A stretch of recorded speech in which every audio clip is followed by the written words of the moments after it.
Good evening, everyone.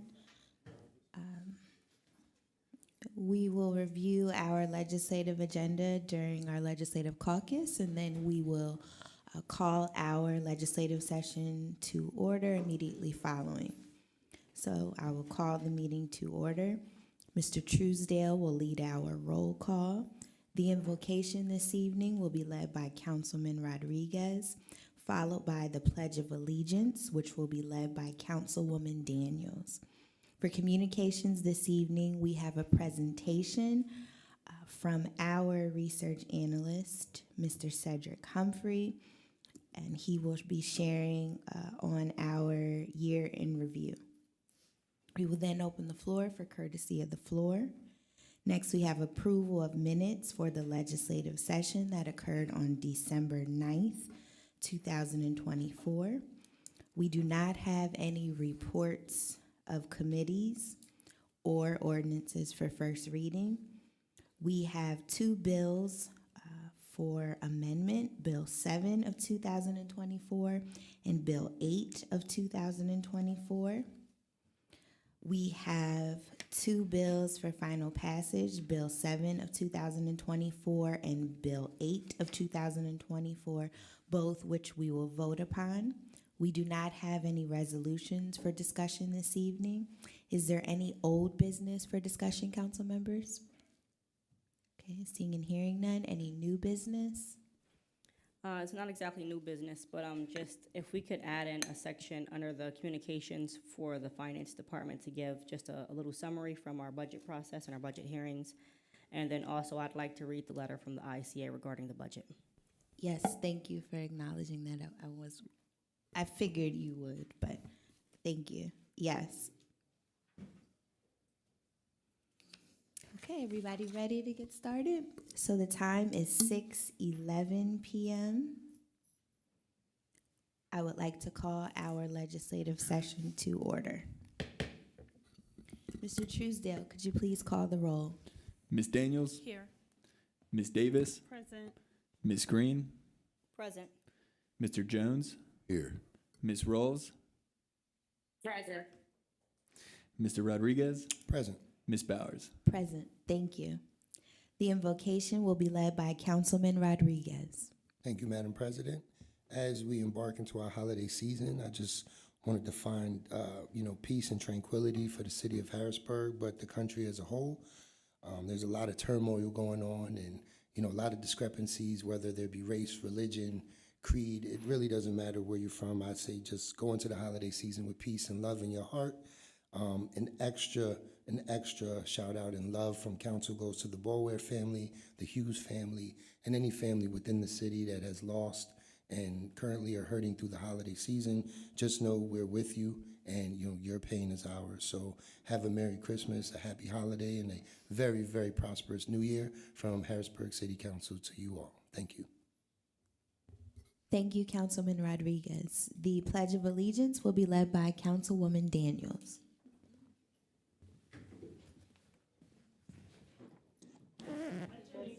To the flag of the United States of America and to the republic for which it stands, one nation, under God, indivisible, with liberty and justice for all. Thank you, Councilwoman Daniels. For communications this evening, we will have two presentations. The first will be delivered by Mr. Cedric Humphrey, who serves as our research analyst. He will share a presentation of City Council's year in review. Good evening, Council. Hello, everybody. My name is Cedric Humphrey. I serve as the research analyst for Harrisburg City Council, and I'm just going to briefly go over the 2024 Harrisburg City Council year in review, which will be available for public viewing on our website tomorrow as well. So on January 2nd, City Council began its 2024-2025 session by introducing two new council members, Crystal Davis and Lamont Jones. Their pictures are there on the right. The more beautiful one is Miss Crystal Davis. I'm sorry, Councilman.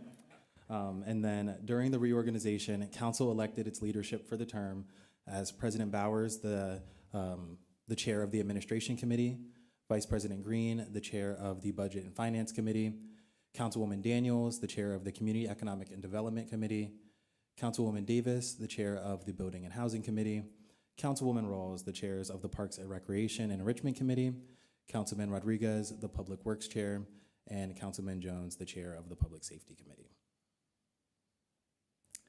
So we started off getting oriented. On January 31st, City Council hosted its second annual orientation and retreat. It served as an opportunity for Council to set goals for the upcoming year and generally discuss committee priorities. Council members were treated to presentations from the Office of Open Records, the National League of Cities, and the Pennsylvania Municipal League.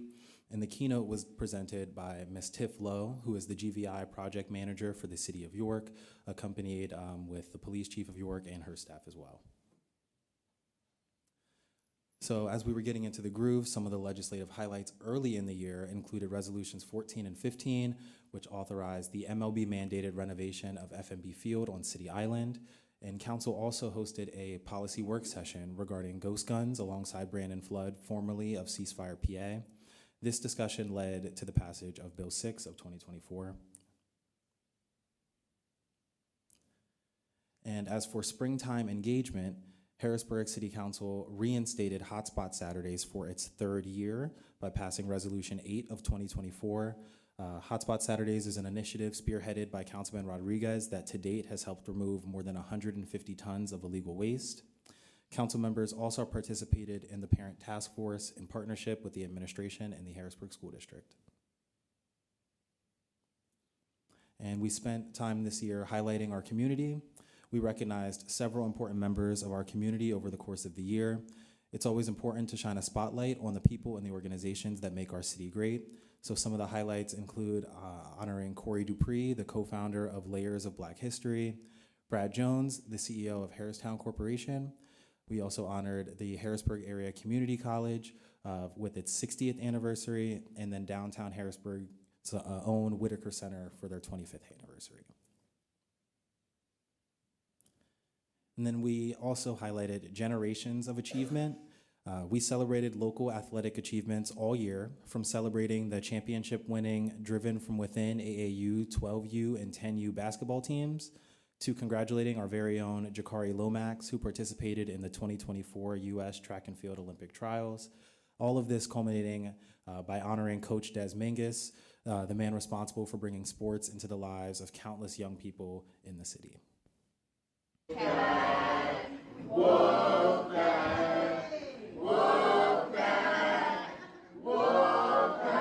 we step in the court, we mean what? Business. When we step in the court, we mean what? Business. What we standing on? Business. Wolf back. Wolf back. Wolf back. Wolf back.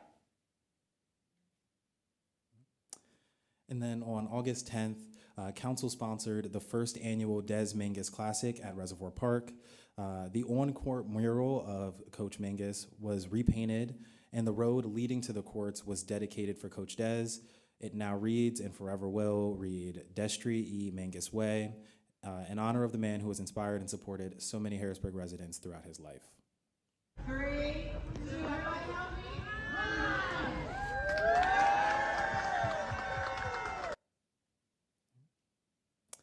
And as we wind it down on the year, we once again partnered with the Harrisburg Fire Department to hand out treat bags at our annual pre-trick-or-treat night. I want to say thank you to everyone who stopped by to see us and all the kids who dressed up in the adorable costumes.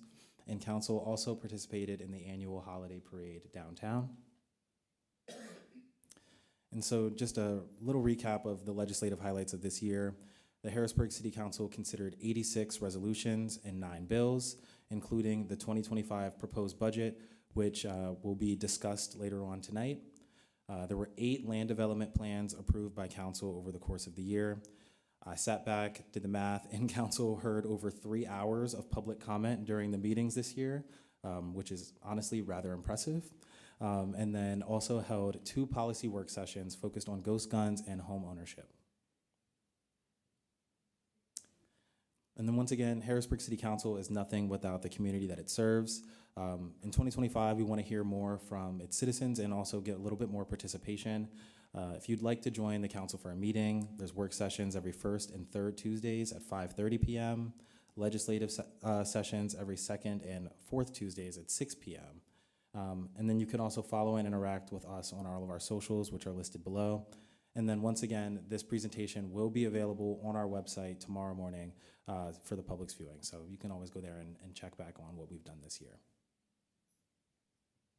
We've been busy. Busy this year. That's awesome. Yes. Thank you. It's always nice to reflect on the year that has passed so that we know how to move forward in the new year. So thank you for compiling all of the data, pictures, video. That was cool. I like the interactive video. So thank you for that. Thank you. Yes, sir.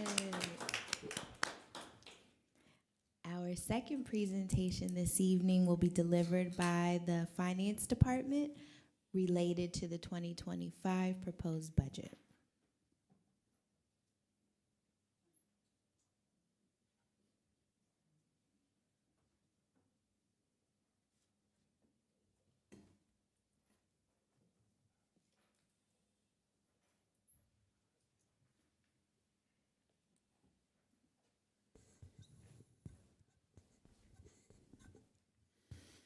Okay, yes, good evening, everyone. Thank you, President Bowers and Vice President Green, for kind of squeezing me in on your communications agenda. I appreciate that. Last week on Thursday, I went through, you might recall, all the other funds for the city. And I thought I would just give you a verbal narrative, just circling back to the city's two biggest funds, of course, the general fund and the neighborhood services fund. Just as a refresher, the general fund has a proposed expenditure budget of $87 million. It's not the typical amount year in and year out.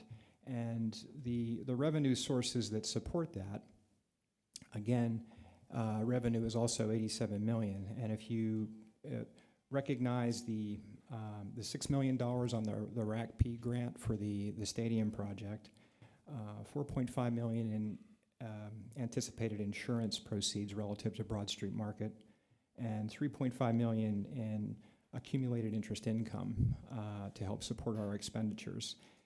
And interfund transfers that also play a role from the special funds that total to $825,000. When you net those down, it comes down to what the city's typical normal recurring revenue is of about $72.1 million for the year. And our expenditures, of course, include, as I mentioned, there's an offset matching of extraordinary items, including Broad Street Market, FNB Field. We have various capital expenditure needs for next year that we reviewed. The pension expense related to the MMO, or minimum municipal obligation, has increased. And then also our handling or management of our medical claim expenditures as we work through that process. So that's the general fund. Of course, to emphasize, of $87 million, we do have a balanced budget for the general fund. Revenues do equal expenditures, which means there's no use of cash fund balance.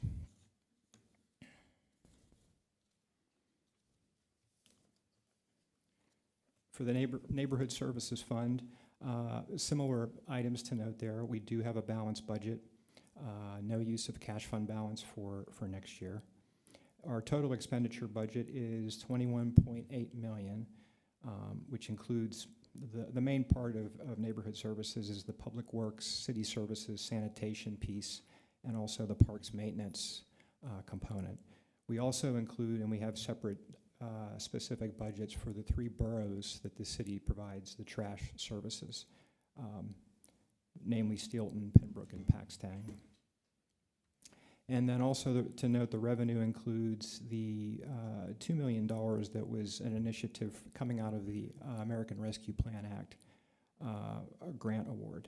So that is part of the included revenue source for this fund for next year. So I wanted to keep it brief and just give you that quick summary on those 2 major funds. So thank you for that. Thank you. Vice President Green, you wanted to share the ICA's correspondence relative to the budget? Yes, I'll be reading majority of the correspondence from the ICA regarding the 2025 budget. The authority received and reviewed the 2025 budget and additional information provided by the city for the conformance with the criteria set forth in Act 124. Additionally, we have observed the City Council's budget hearings and workshops. 3 broad observations follow. The proposed 2025 budget includes no substantial changes beyond those provided in the city's 5-year financial plan as approved by the authority on September 9th, 2024. Please note that pursuant to Act 124, after the budget is adopted, the city may submit the enacted budget to the authority as a proposed revision to the plan. The proposed 2025 budget includes the maintenance of a cash fund balance in the general fund of approximately $17 million by the end of 2025. The city should remain vigilant that the cash balance in the general fund remains sufficient to fund future obligations. Specific concerns impacting future revenue for the city, including diminishing real estate tax revenue for reassessment of properties, the continuing lack of revenue from the parking scheme implemented by the Strong Plan, and the precarious nature of the local economy in the city are not sufficiently addressed in the 2025 proposed budget. As we move forward into 2025, and in summary, the authority remains alert to the city's maintenance of a fund balance in both the general fund and the neighborhood service fund. We acknowledge the city's support and maintains the fund balance policy, and we urge the city to continue to take steps to maintain a structurally balanced budget across all funds at all times. The authority remains concerned about the collection rate for the aged receivables in the neighborhood service fund, achieving a rate of collection or current receivable above 95% as soon as possible, and commitment to review and adjust fees as necessary for sufficiency to meet expenses and avoid drawing from reserves as needed. Additionally, accounting for revenue and expenditure figures individually for partner municipality contracts is a welcome improvement, with next steps including an ongoing analysis of the balance by contract in a way that assures rates for our neighboring communities are sufficient to fund those services in their entirety, both individually and collectively. The authority encourages the administration to prioritize the development of a comprehensive economic development plan. Apart from its importance for the vitality and opportunity it affords the downtown and our neighborhoods, it is an integral tool for the city to build long-term economic growth in the face of future trends, including concerns about diminution of property tax revenue. It also informs the work now underway for the updates to the zoning ordinance and potential updates to the comprehensive plan. We acknowledge a broad-based work group is being put together and hope it works to expedite this year. Relatively, we also note the 1-year extension of the LERDR program and the anticipated formation of a work group to further refine and development tool. As previously stated, the authority is interested in a formal adoption of an OPEB trust fund. It is a required step for the city's planned exit from Act 47.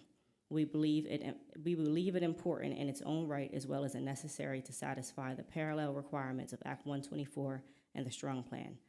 Unfortunately, the city's proposed 2025 budget does not adequately demonstrate a commitment to performance metrics or statistical analysis, both of which we believe would benefit the city. While some departments and bureaus have made progress in this respect, and some have begun to exploit the management tools available through Munis software conversion, we think this standard should be promoted and implemented more uniformly and more broadly. We applaud the efforts to develop a comprehensive capital improvement plan for the city. It is long overdue, and its breadth may indicate the challenges the city faces in maintenance of infrastructure far in excess of the available resources. Finally, the ICA is following the interest in developing, the redevelopment of the Broad Street Market and the investment in the F&B Field Stadium project, as both may generate local burden on future budgets. As a whole, the city's proposed 2025 budget meets the authority's expectations for the proper financial management of the city of Harrisburg. We congratulate you and your finance department with the efforts to build a foundation of stability for the city's financial future. Thank you. We will now move forward with our meeting agenda. Next, we have courtesy of the floor. So just a few housekeeping notes before we begin. Please state your name and address for the meeting record. If you don't feel comfortable sharing your address, Please share the vicinity in which you live within the city. You'll have 4 minutes to share your comments. Mr. Truesdale will serve as our timekeeper. I will begin to my right. Is there anyone that would like to offer public comment? Seeing and hearing no one, anyone in the middle section?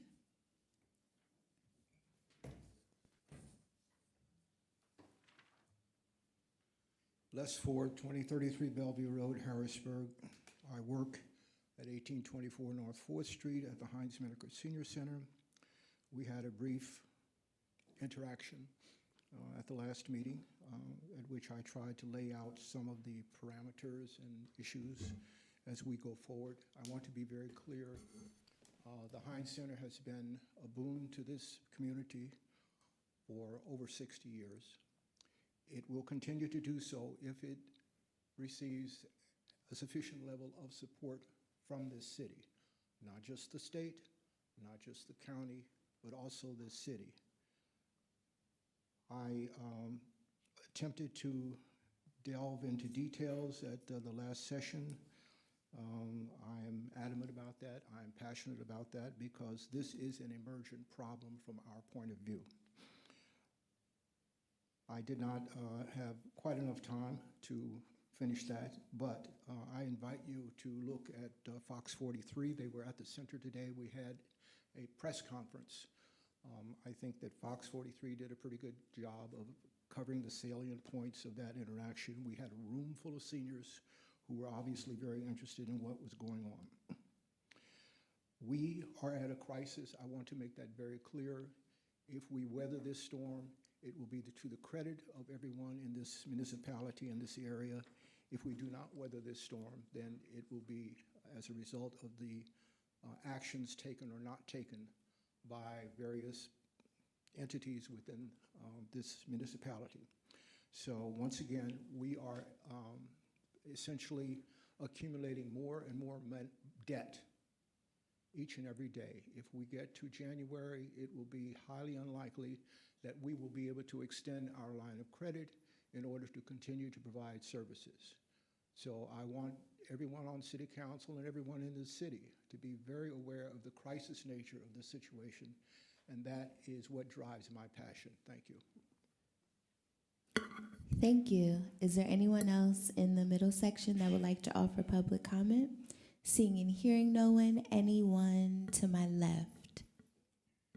No, Miss Evelyn? Okay. I didn't want to miss you this time. Okay. We will continue with our meeting agenda. Next, we have approval of minutes for the legislative session that occurred on December 9th, 2024. Council members, are there any revisions to those meeting minutes? Okay, seeing and hearing none, the minutes stand approved. We do not have any reports of committees or ordinances for first reading. We do have 2 bills for amendment. The first is Bill 7 of 2024. Mr. Truesdale, could you please read it into the record? Bill 7, 2024, an ordinance establishing the budget for the municipal government of the city of Harrisburg for the year 2025. Thank you. I will defer to our Budget and Finance Committee Chair to lead the amendment discussion, Vice President Green. Thank you, President Bowers. First thing we're going to do is have a list of the technical corrections for the budget that will be read by our Finance Department. Then from there, I will go through a list of amendments that have been proposed by council members that were sent in. I will note as I go through the potential amendments if there are other potential amendments that will conflict with it. That way we have all the information from the beginning. Everyone should have a copy of these that were emailed out to them as well. And then from there, we will vote on each amendment one at a time. And if there are any other amendments that people would like to bring from the floor, they are more than welcome to bring those as well. So, whenever you're ready, Mr. Brooks. Good evening, Council. I'll be reading the list of technical corrections for the 2025 proposed budget. And the click share is not working for me to be able to publish it here, but I'll read off of the document I have here. You can if you like. All right. Starting from the top. We added the anniversary date to the Auditor 2 position in the Financial Management section. In the Bureau of Codes, the new position of the Electrical Residential Inspector was made visible in the Personnel section of their budget. No budget amounts were impacted. In the Solicitor's Office, the new position of a Legal Assistant was made visible in the Personnel section of their budget. Again, no budget amounts were impacted.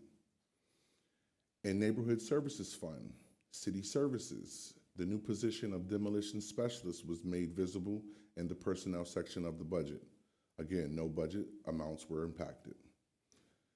In the Business Resource Development section, we removed the name ARPA from the Program Manager's position names.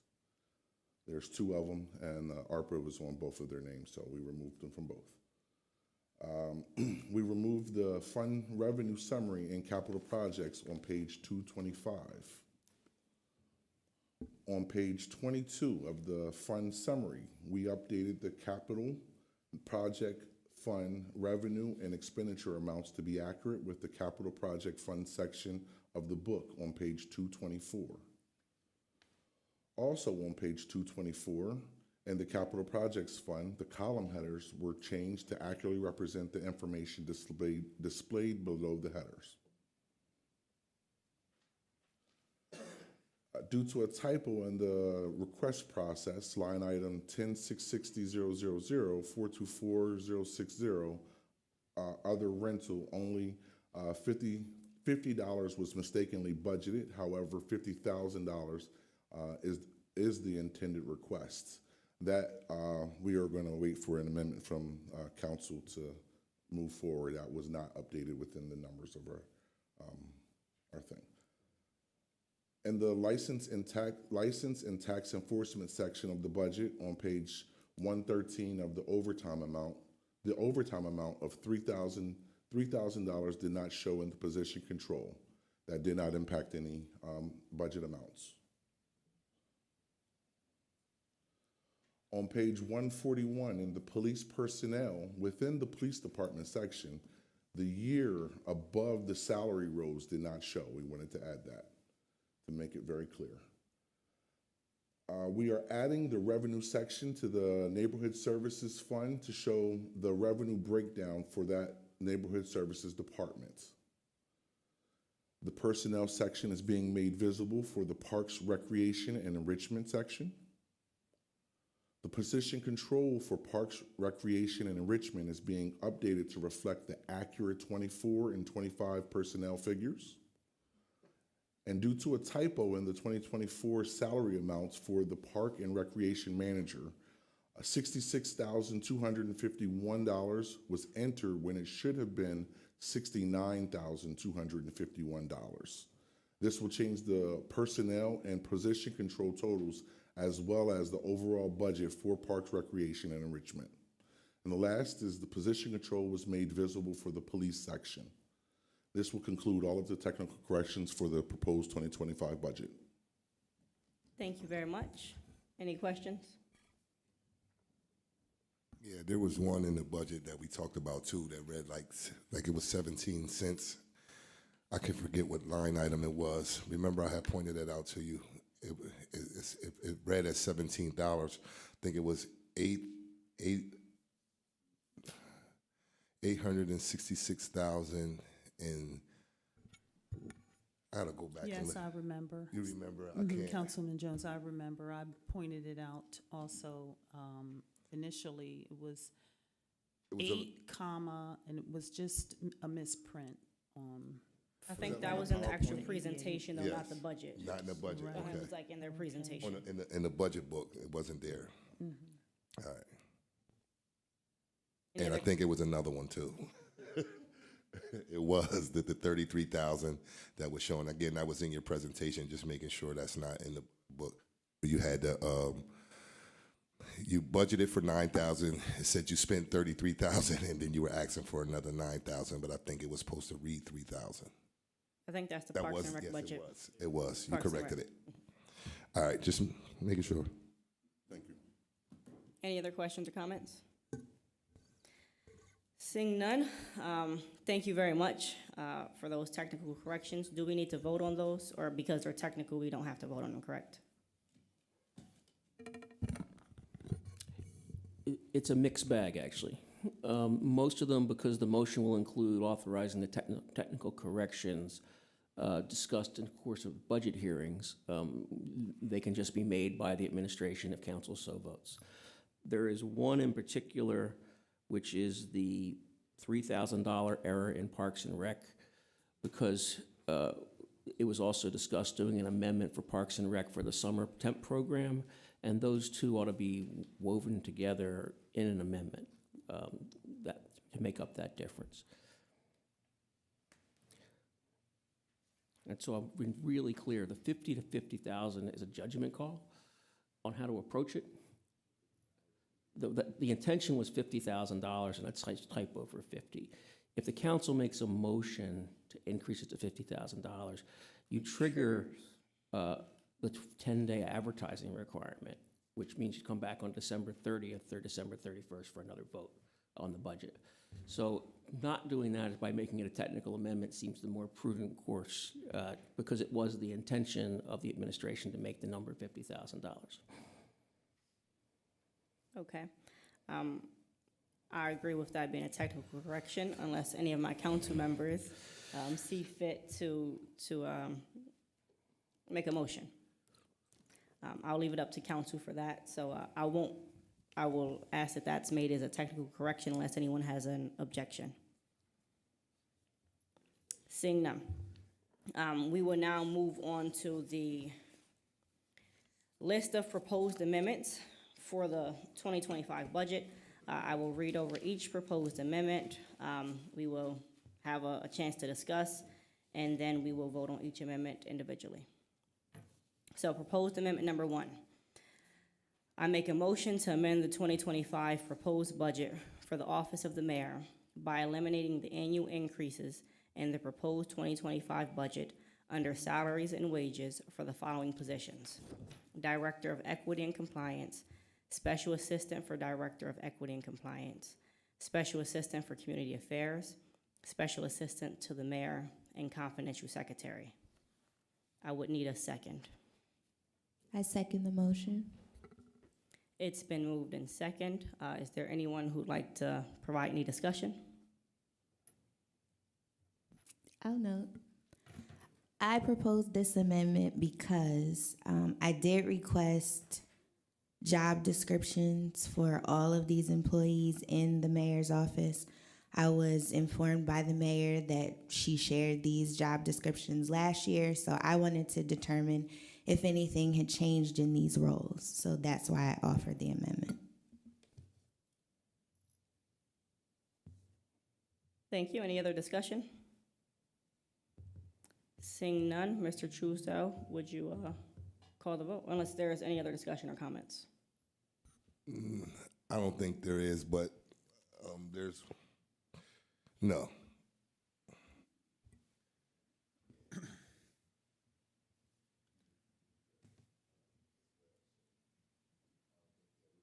Okay. Ms. Daniels? No. Ms. Green? No. Ms. Davis? No. Mr. Jones?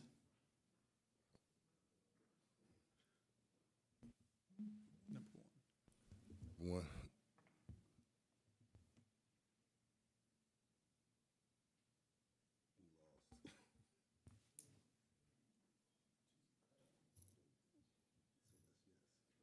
Yes, yay. Ms. Rawls? Yes. Yes. I couldn't hear it. Did you say yes? Yes. Okay. Mr. Rodriguez? Yes. Ms. Bowers? Yes. The First Amendment passes by a vote of 4-3. Thank you. Amendment number 2.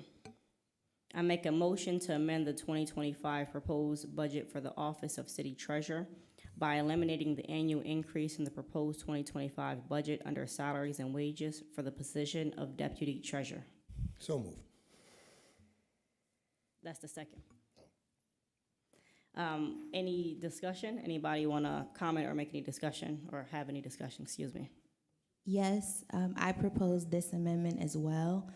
I feel strongly that the residents of the city of Harrisburg are still at a disservice in terms of access to the treasurer's office.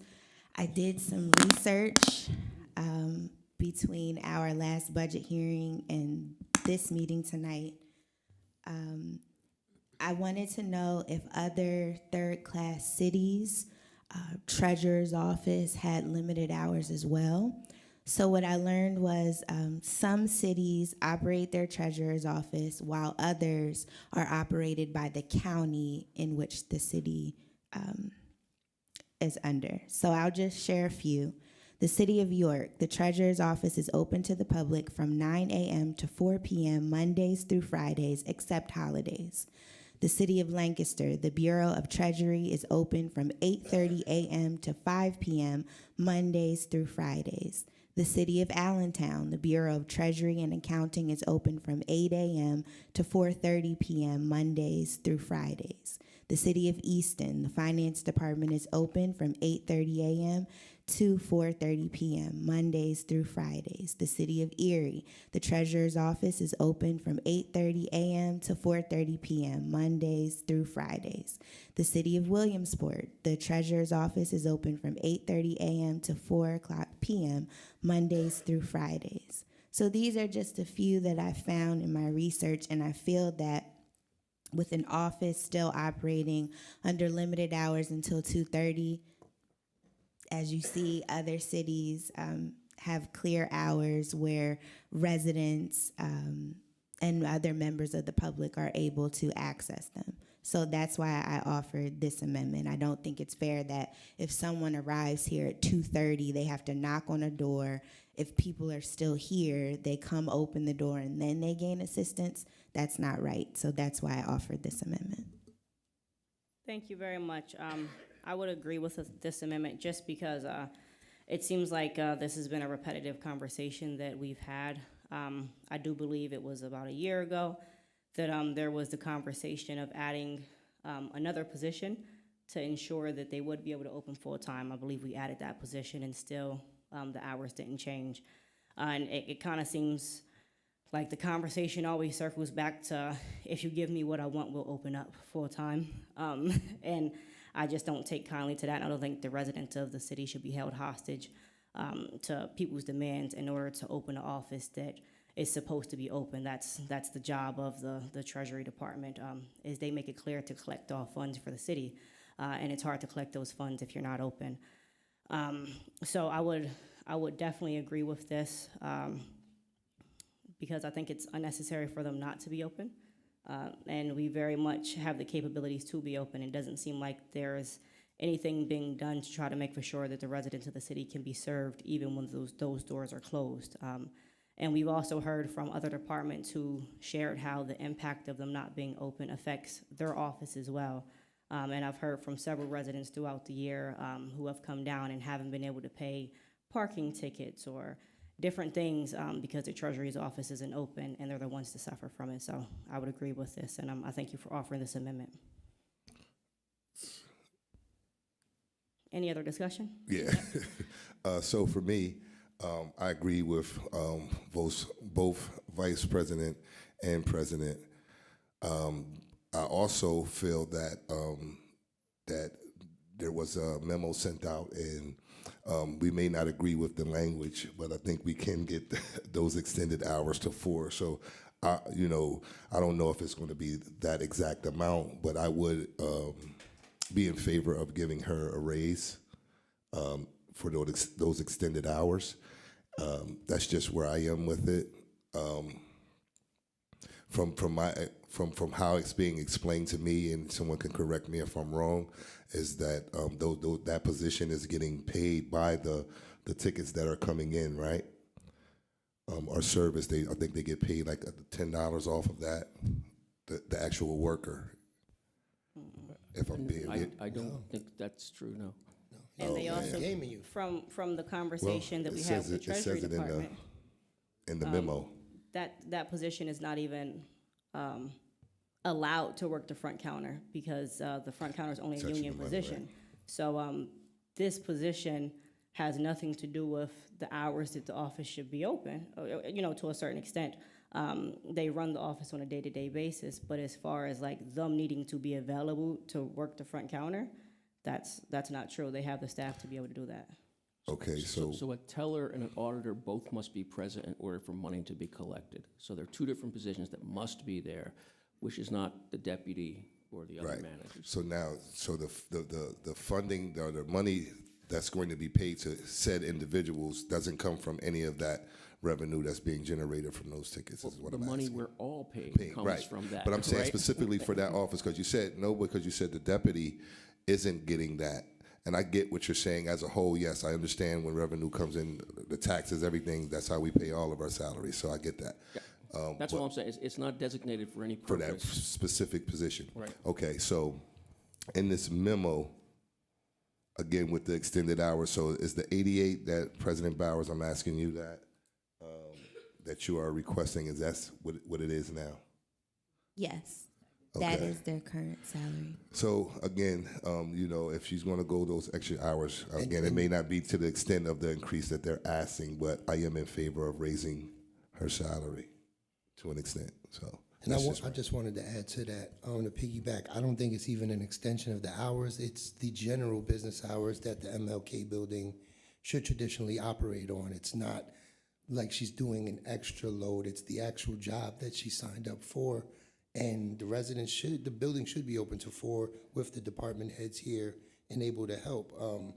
Mr. Hines would tell you sometimes senior citizens can only get here certain times of the day. And I know my grandma would want a receipt, instead of just leaving something in a drop box, because, but it's Yeah, I not like, agree. it's not like they're giving us an additional service for these funds. They should. You're They saying should be open at hours. at that Plus, time. it's really the audacity of demanding, kind of like holding the residents up for hostage, like, oh, this will make up for what we didn't get last year.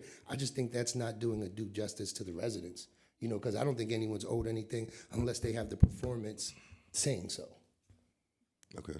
in my opinion, just in my opinion.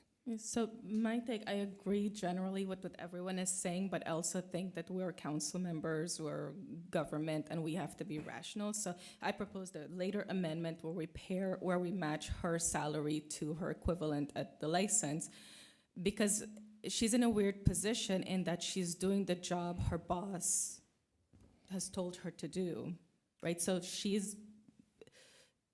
the solution to that is that residents vote him out, right? And there's a new treasurer to run the treasury the way that's more responsive. That wouldn't be council taking action. I think, I agree with you. But I think 4 years of asking would be council doing their due Right, but diligence, trying to we're work with the department. Right, but we're still the employer in this situation, and the way I see it is, if I were an employee who did what my boss told me to do, and I was paid differently than someone else whose boss was doing the same thing, I would have serious concerns over that. And I don't know I don't know if that opens up to us to liability or not, but I would like to see us kind of just remember that we're also employers while we're also elected officials. I agree. I just think year 1 asking would be trying to work with. Year 2 asking would be, showing that you're trying to work with. But after 4 years and it's still because it's give and take, right? Like, it's give and take. But in my opinion, I'm just asking to give the residents what they're owed. That's all. I eliminate my personal preference and opinion out of this. I'm just here as a legislator, and I know we've asked for at least 4 years to just have, common courtesy and open up them doors from 9 to 4. And it's been a struggle. To be honest with you, the treasurer has evaded this council for about 3 years. So I don't know what this looks like. So, Madam Chair, there is a motion on the floor with a second. It's a discussion. Council members are free to make a motion to amend that motion. The chair would have to accept it to the moving party, or they could wait for a vote on this one and then make their own separate motion. But you have to vote a motion at a time. Okay.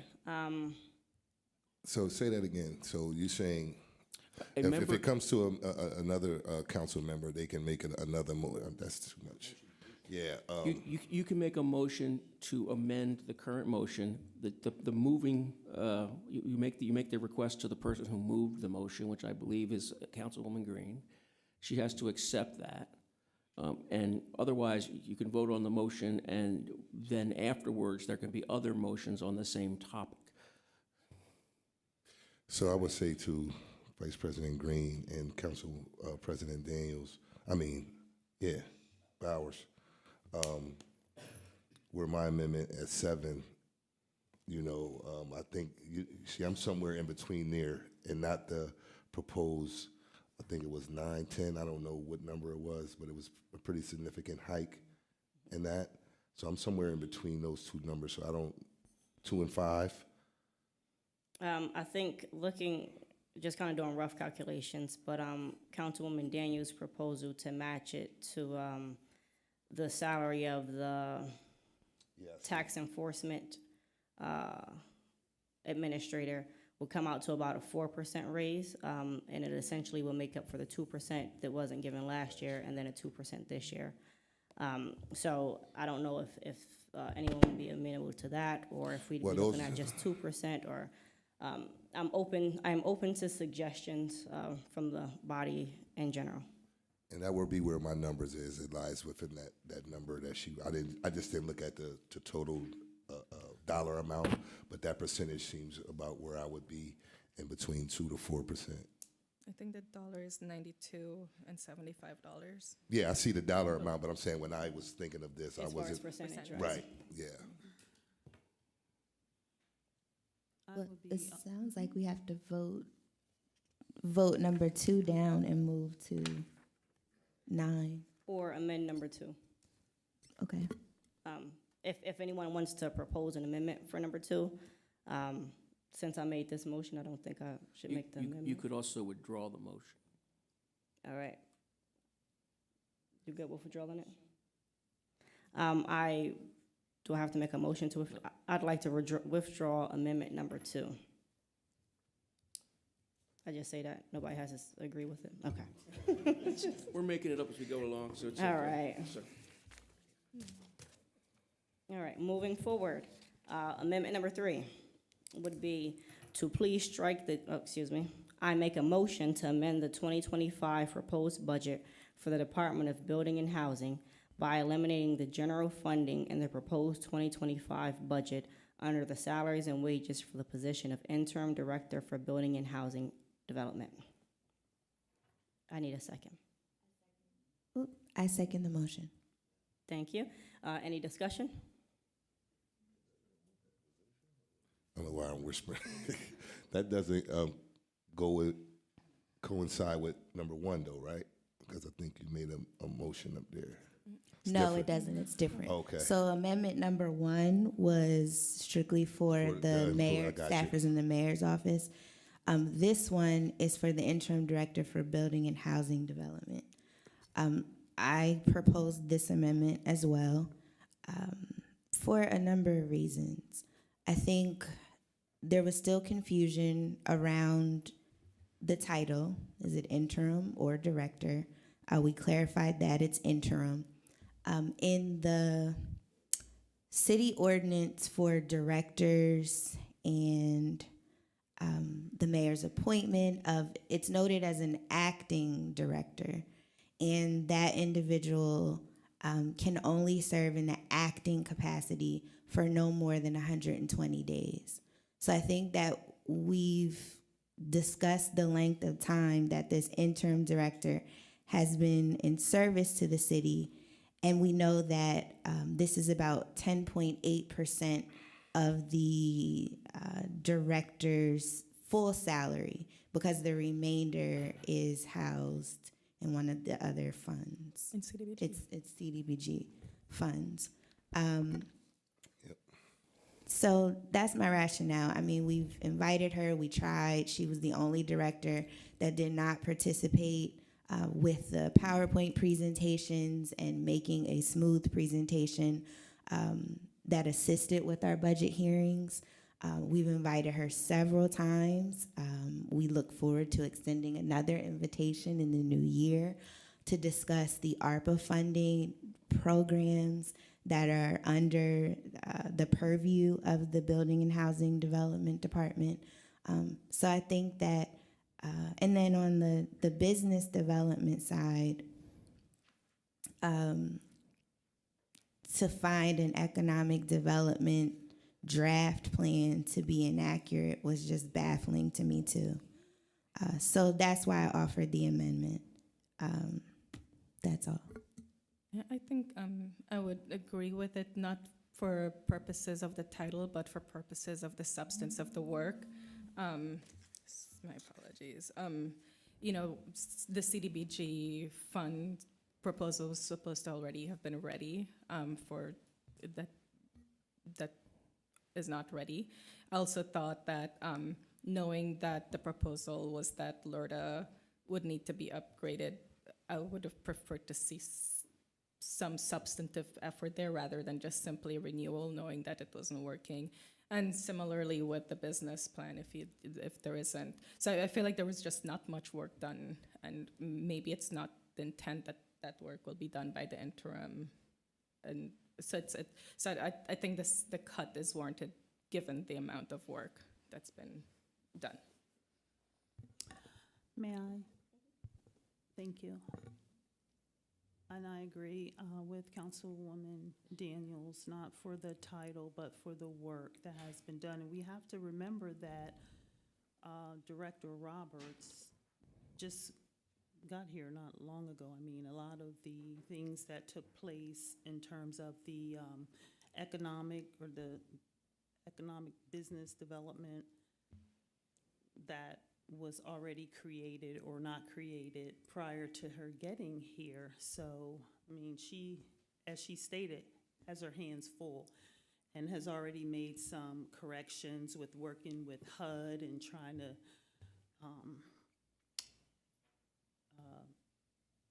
cover or make up for mistakes that had been made with the last director.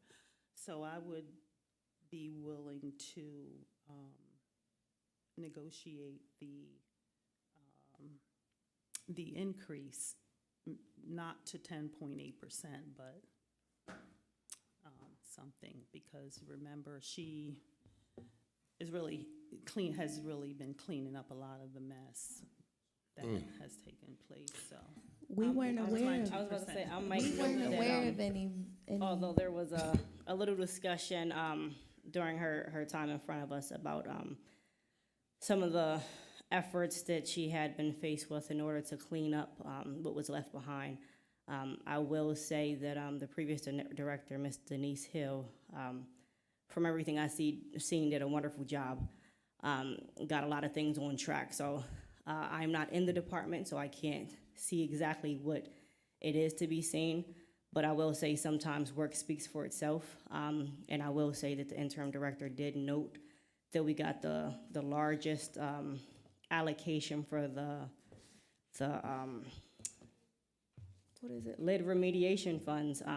And if it was such a mess, I don't see why they would give us the largest allocation, or why the state would come to us to ask us to help administer their lead funding. So I'm not in the department to see exactly what it was to clean up, but from the work that I've seen and the results that have come forth, I can't in good conscience believe that it was such a mess.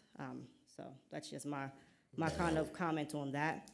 As far as the amendment itself, and removing the portion that's in the general fund, I might just note that when the interim director was here and doing some of the presentation for the two departments that she is over top of, I believe she said as far as building and housing, they had absolutely no funds from the general fund. So I would agree that there are no funds from the general fund. Yeah, I would support the motion simply because of a lot of the things that were stated as well, and the lack thereof to face counsel when we have questions that we need to ask and answer, and especially when we're dealing with our constituents. they're not getting the services that they need. And to go back to the previous administration, the previous director, I concur with Council President and Vice President that Denise Hill, she had this thing rolling. It seems to be not this many issues. If they were internal and they kept them there. But for the most part, I think those services were rolling. So, stand firmly behind Council President's notion. I will also note that there were some things requested from the Department of Building and Housing that weren't provided, that do come out of the general fund, which specifically are the ARPA dollars that are sitting in the general fund because they were recovered as revenue recovery. Therefore, they are sitting in the general fund. And we sent another request after the conversation with the interim director at the budget hearings. We sent another request specifically outlining each individual program, the amount allocated, and what we were requesting. Specifically, affordable housing program for $8 million, the tree removal program, $500,000, home repairs, delinquent refuse, replacing the South Harrisburg pool. Every single item that was listed out in the legislation, just asking for a brief update of all of those, and I do not believe we received those. And that was sent at least 4 days ago. So just kind of an update as to what we did request, and we did try to make sure it was very specific because it did seem like it was maybe some confusion as to what programs we were talking about when we asked about it when they were presenting that night. So. You're exactly right, Vice President Green. We didn't get those items you just mentioned. In terms of the TLC funds and then the other company, I can't remember who that was. I think Director Roberts mentioned speaking with HUD because the city owes them monies, and so she's working, trying to resolve the unresolved issue with that. But yes, I agree, there were a number of items that we asked for that we did not receive, so. Madam Chair, just 2 points of clarification, if we may. One is, I'm sorry, Ms. Rawls saying something? It was, but I'll wait for your clarification for listening over. That's okay. I'm just trying to be clear, as the way this is laid out in the budget, that would eliminate all salary for the interim director under building and housing development. Am I correct? That's what the intention is. I believe that was the intention. So this gets to the second clarification, which is a little sticky. That would leave the position with no salary, and under the federal funds, you are prohibited from doing work on something and being paid for something out of federal funds, the portion of which is not under their programs. So it will take an adjustment. I just don't know what that adjustment will be for who would be able to perform those services. But you cannot you report back on the federal funds on administration for the work that you're doing, which is why it was originally divided the way it was. And frankly, I don't see those reports. I don't know those reports. I just know that that's the requirement. That's why each person who works in that department paid by federal funds, they have to document that what they're working on is the federal programs. Can we see that somewhere in writing? It's under the HUD regulations. I can't do that off the top of my head, but would that be Bill 3 or something like that? No, it's just the HUD regulation. It's the federal. Yeah, it's the code of federal regulations. I would like to see that because, I would like to see that. Okay, we can get there for you. I can't get it sitting here, but I don't know what we do with this until then, but. No, I just say I think what will probably happen is you'll probably have to visit this issue early in the year. The mayor would have to make some decisions about how to assign the work, but we would be in violation of the federal rules if we're using the federal program money that's allowed for administration to administer non-federal program. So I'm just letting you know that that's part of what happens. And that will be if we eliminate the entirety of the funding. Yes. But what if you eliminate 95% of the funding? I don't have a good answer to that. I'm just giving you, this is sort of, when this was first proposed, it was 2022, if you remember when we combined the two positions. Yes. And that's how you came up with the division of how many dollars were federal and how many were not and why they were that way. So, that is the reporting part. I'm just telling you, that issue will come back some way to both the administration and then the council in 2025 to sort it through. Yeah, the CDBG bill should be coming down pretty soon, so maybe we could revisit it then. Sure, that would be a good place to revisit it. But we can make a decision tonight. Yes, I'm just letting you, if you're making a decision, then some of the work supervision, I think, would end up being delegated to someone else to do in the administration. Okay, So, we're fine with so. Any other questions, comments, discussion for Amendment 3? Proposed Amendment 3, excuse me. May I just comment on that? I just want to be sure. I think Neil, thank you, Neil. I think he answered it. So in this general fund budget line for that position's salary, there's an allocation. So you're proposing to eliminate it down to 0. Is that correct? Yes. You are, okay, all right. Thank you. Would that leave us without an interim director or? No, her salary No, is from because CDBG. majority of her salary is funded through another fund. It's 10.8% of her salary. It's funded through here. Right, it's not just the increase, it's the full allocation that's been proposed. Yes. Right, and you're correct, yeah. The work is as President Bowers mentioned, the allocation, I think, cuts across HUD money involving CDBG money and the home program, as well as the emergency solutions grant. That's all handled by DBHD.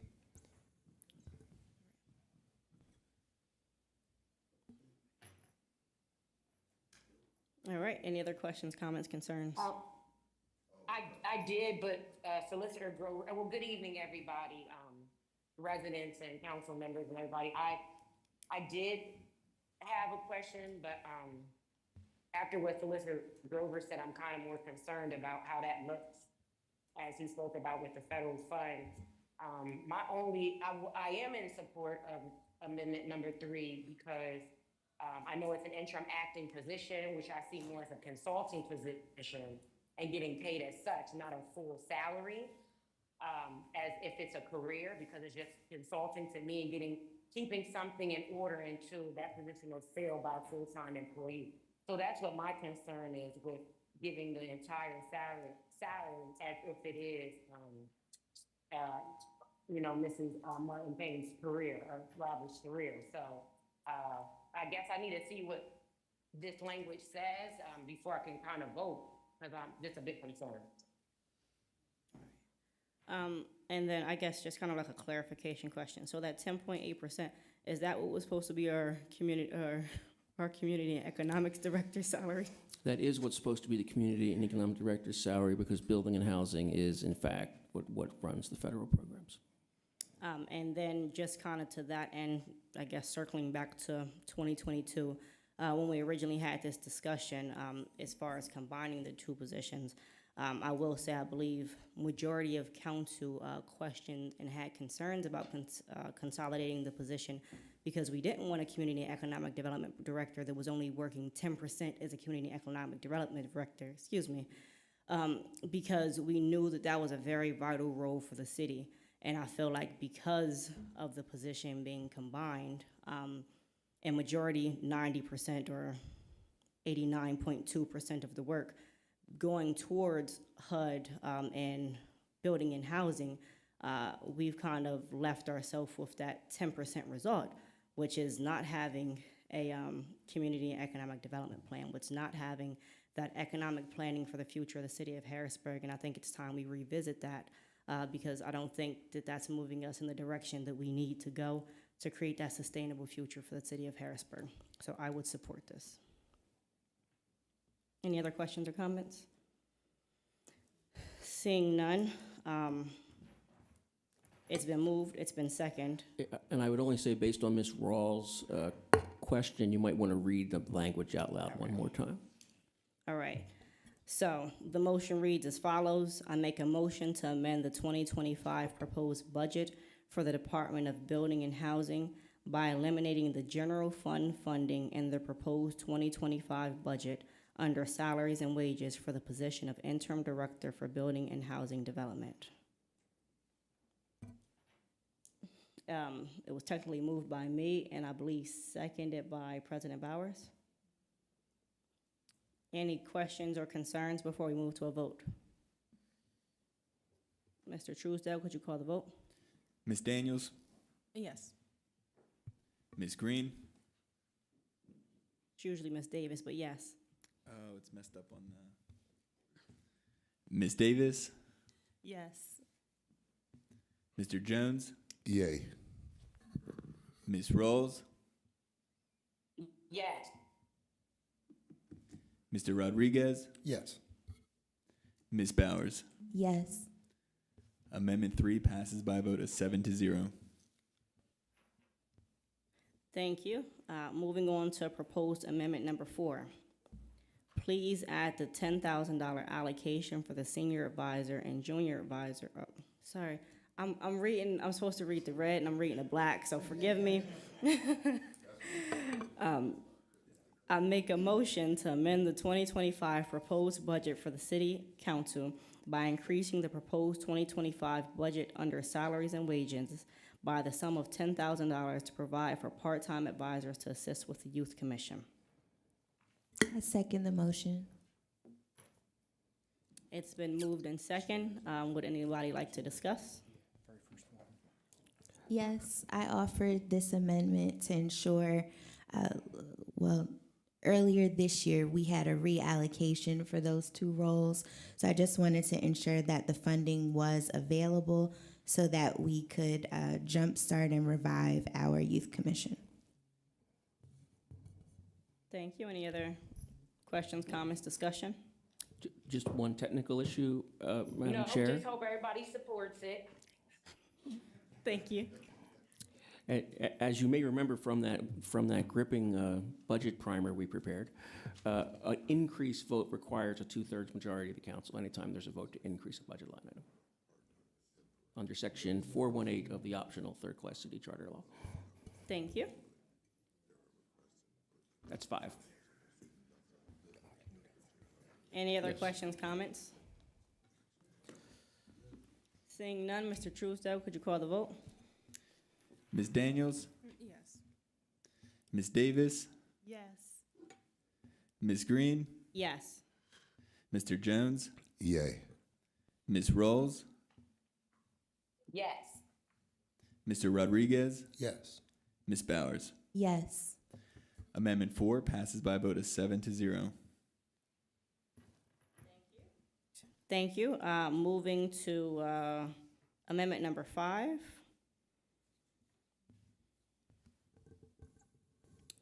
Did we still want to do this amendment?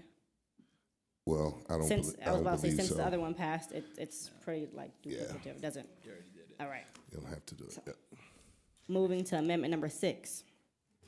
I make a motion to amend the 2025 proposed budget for the Bureau of Police by eliminating the proposed funding for the 2025 budget under the salaries and wages for the position of Director of Community Engagement and Relations.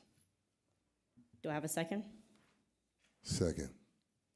It's been moved in second. Is there any discussion? Well, for me, this is one of my amendments, and just looking at the CSA division, a lot of controversy in this department for a plethora of reasons. But since the vacancy of the previous director in that position, it seems to be by the own admission of the CID department that this division has been moving pretty well at the moment, and I don't see a need for us to spend any more tax dollars in this direction. So that's where I stand. Thank you. I would say that I think it's pretty well known that last year I was the one who made the motion to eliminate this position because I felt like the work was kind of repetitive, that it was being done in the department already, and that it was kind of a workaround that was already completed, and that this position didn't seem like it was necessary last year. I will say that this position's been vacant for some time this year, and it does seem like the program is continuing to operate. I do have other questions as far as the CSA division is a totality, but I think that's something that we should work through this year. I would still offer the thought that CSA should not just be housed in the police department, but that they might be better utilized throughout different departments in the city, such as CSAs for the communications department, for the Parks and Rec department, instead of just being under the police department, because I do feel like in a lot of ways they're becoming junior police officers. And I will say, as far as the new uniforms, I do like the fact that it's changed, but to me, they look like park rangers now. And so I think that that still needs to be civilianized even a little more. I like khakis and polos, to be honest, but that's something that I think that we can work with. That was the original outfits, right? Yes, khakis and polos were the original outfit. Okay. And so I think that's something that can be worked out throughout the year, and so that's not part of this portion here, but I just thought a comment that I would like to be known. But I would agree with this amendment in order to make for sure the department is running as efficiently as possible. Any other questions, comments, thoughts? I will note, just so it's there, I believe during the budget presentation, there was a representation made that a person had been offered the position and has a start date later this month. I'm just, yeah, but, gotcha, so. Any other questions, comments, or discussion regarding this proposed amendment? I'll just kind of echo what you're saying, and I think the division needs to be revisited, because I worry that without the role, it continues down the path of being junior police officers, but at the same time, it's been vacant, we don't know what we're doing with the division, and I also think that their revenues are overestimated, so I'm fine with the cut. Thank you. I just want to add, echo off of Councilwoman Daniels. I definitely support eliminating it. Solicitor Grover, thank you for reminding us that somebody had been hired. Apologies to them, but before they came, I do feel like there was a lot of work that needs to be done in that department. I think the work is repetitive, and I think the officer who's currently a part of that division can definitely be able to continue with that work. So I'm in support of this amendment. Thank you. I have one final comment. I did want to note that we did receive information. I think that the CSAs participated in 56 events throughout the year. So I did want to note that we did receive that information. Thank you. And I will note, thank you, Solicitor Grover, for reminding us of that. I will say, with this position being such a point of conversation last year, and then with it being vacant all the way up until after the budget, technically, that it almost seemed a little irresponsible to look to fill that position, knowing this discussion was, I would say that you could have seen this discussion forthcoming, since it was such a big discussion last year. So I don't think it would have been surprising for us to have this discussion again, because I think every year since the turnover of that position with the CSA program, we've had discussions about where's the program going, what is the goal of the program, can we get an outline of what you really plan on doing this year, what is the value this program is looking to bring. I believe all the way up until last year, and even throughout last year's budget hearings, we referred to it as a pilot program until Solicitor Grover corrected us that through negotiations, it is no longer a pilot program. These are negotiated positions, and so it's no longer a pilot program. It is just a division in the police department. So I would say that although it is unfortunate that the discussions had been had and a position was offered to someone, that wasn't the most responsible choice to make, knowing the time of year it was. If it was January 1st that you had this discussion and made this offer, that would be one thing, but knowing that the position's been vacant, I would like I believe, majority of the year, and then to make this hiring, or make this offer less than a month before the budget discussion, I think that it just wasn't the best choice. And so unfortunately, I do support this as I supported it last year. Any questions or comments? Seeing none, Mr. Truesdale, could you call the vote? Ms. Daniels, Yes. Ms. Davis, Yes.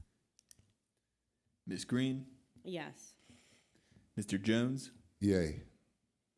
Ms. Rawls, Yes. Mr. Rodriguez, Yes. Ms. Bowers. Yes. Amendment 6 passes by a vote of 7-0. Thank you. Moving on to amendment number, what will be amendment number 6 now. Yes. I make a motion. Okay, this one has gaps in it. That's, you can skip that We're one gonna too. do this, That we're was- gonna hold off on this one and No, and bring you it can- back at the end. I don't, okay. You could just skip it We're gonna because skip it's this being addressed in another one. So that was my motion as well, but Okay. All right, moving on to amendment number 6. All right, I make a motion to amend the 2025 proposed budget for all non-bargaining personnel by adjusting any raises exceeding 2% to receive a 3.5% wage increase in the proposed 2025 budget under salaries and wages. Is there a second? second. It's been moved in second. Is there any discussion? This was my amendment, so I'll just, speak on it a little bit, hoping to get council support. My main reason for, saying 3.5% was just looking at some of the bargaining units and seeing that that was some of their raises for the employees and trying to keep that morale within the department and having the directors or managers, within that same raise. My other, thought was, I definitely thought 13.8% raises were a little excessive, especially when there's so much other things that need to be done in the city, especially when it comes to youth programming and what is going on in our city right now. There's not a lot of opportunities for them. And when you give people more opportunities, you allow them to see themselves in a different way. You allow them to dream. And I feel like a lot of our youth have lost that because there's the lack of opportunities, especially when it comes to sports. And I felt like if we could try to take some of, instead of the excessive raises, find a way to place that money in the host fee, whatever amount we're allowed to do legally, and be able to assist in starting a Harrisburg City Sports Association, where we collaborate with the school district, eventually with the county, and start giving our students in this community more opportunities to dream, to see themselves, and to be able to see the places that they can go. So that was my thought process to this amendment, and I hope I can get support from council on this. Thank you. Thank you very much. I will say that I do agree with this motion. And a large reason why I agree with this motion is because we've been asking for 3.5 years, at least a good 3 years, for very clear performance metrics that tie to the raises. Instead of there just being, they're doing a great job, let's give them 20%. I don't really know them that well, just give them the 2%. It's just, sometimes it just can seem so arbitrary. Although I know there was discussion that there have been some performance discussions had throughout the year by supervisors with their employees. There is nothing that is across the board. There is nothing that ties the performance metrics to their raises, and I think that standard needs to be set throughout the city to make for sure that moving forward, there is a clear system on how raises are done. Not that, well, you seem like you've got some extra duties added, and so we'll go ahead and change things up, and what do we think might be a better fit for your position now? What should we call you now? And let's look up some salaries for that and get you something that matches that better. So I think because there is no clear metrics to show how our raises are done, I don't think it's fair to all employees that if I ask my supervisor for a raise of 20% and they go, "Yeah, you have been a really good job, doing a really good job," but someone else doesn't feel comfortable asking for a 20% raise, they just don't get it. I think I kind of had a little conversation with Councilman Jones before the meeting. He didn't know that he could ask for a Chick-fil-A sandwich. He thought that he could only get the nuggets that everybody else was getting. But it kind of spoke to that same thing, right? That if you don't know that that's an option, if I don't know it's an option to ask for a 20, 30, 40% raise, then I'm not going to ask for it, because most jobs, most businesses run on more of a standard where it's not an option to just ask for an arbitrary increase because, I feel like I worked real hard this year. Then I don't think that we should just have that in a city that's supposed to be run as a business. So I think that once we get those standards in place, then we'll be able to back up these raises a lot better. But for now, I would have to agree with this. I also think from the budget hearing presentation that was offered by the Bureau of Human Resources, we were successful with the implementation of the performance evaluation. So that's one layer. So that is a win. However, there was this year a self-reporting evaluation that occurred, and then a discussion or meeting with the supervisor. And in other presentations that managers or command staff felt that employees were deserving, right, of these large raises, those staffers basically wrote their own evaluation and shared it with us rather than, so I think there's a miscommunication there between, I don't know if it's the supervisor and human resources in accurately updating the job descriptions so something is formalized, or if it's just the employee being bold and saying, this is what I've done since the beginning of the year and this merits a raise. So I'm not sure where the miscommunication is, but I did find that questionable during the discussions. How many salaries are these altogether? I can't tell you the number altogether. I can tell you there were at least 4 in the police department. No, I think 6 in the police department. I know if you include management, most of the directors gave themselves a 4% raise, so that would drop that down to 3.5%, which matches the bargaining unit as well. So if my memory serves there right. is a document in the front of your budget book that lists all the positions that are affected. It's literally in the little slot in the front.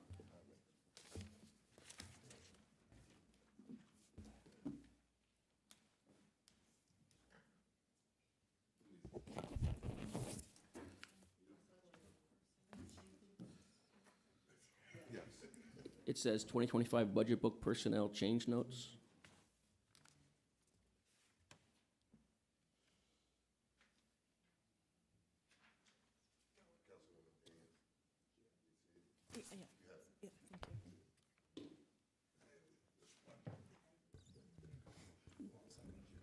It's 22 positions, not counting the treasurer's office. Yeah, Chair Green?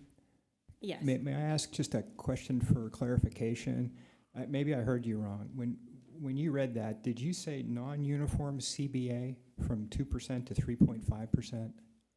Yes, all non-bargaining personnel. Oh, okay. Management. Are you referring to management? That's what Yes. threw me. Okay. So that's management employees throughout the budget, where you're setting. I'm sorry if I'm reciting, but you're setting any increase at 3.5%. Any increase that exceeds 2%. Okay. So if you already. If you're okay, anything in excess of 2.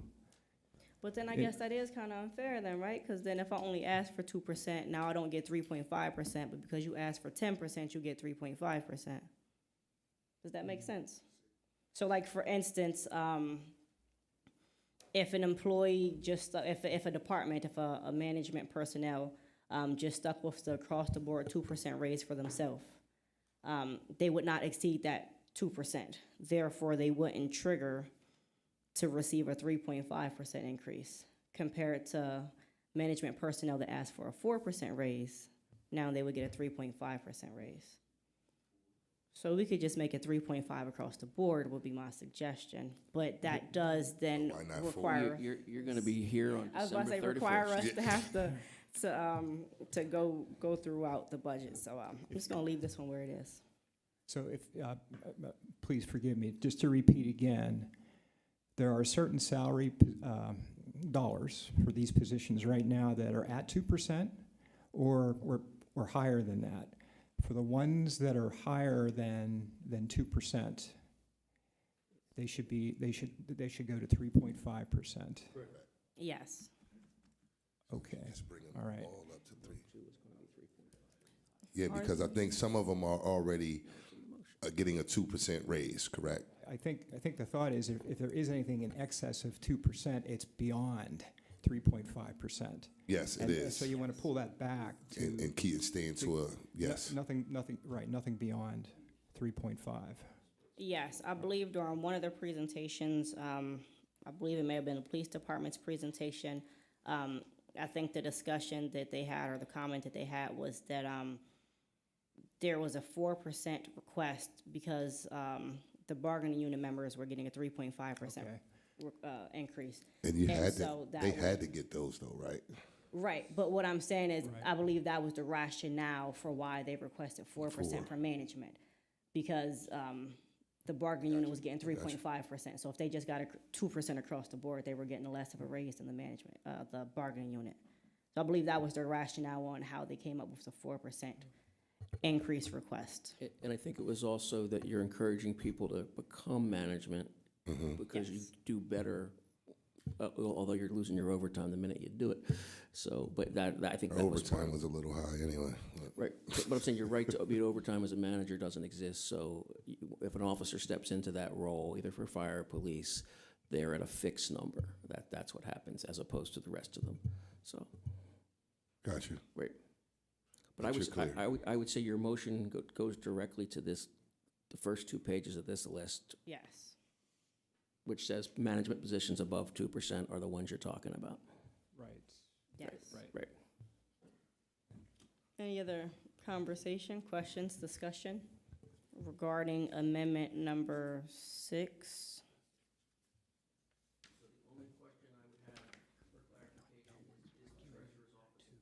No.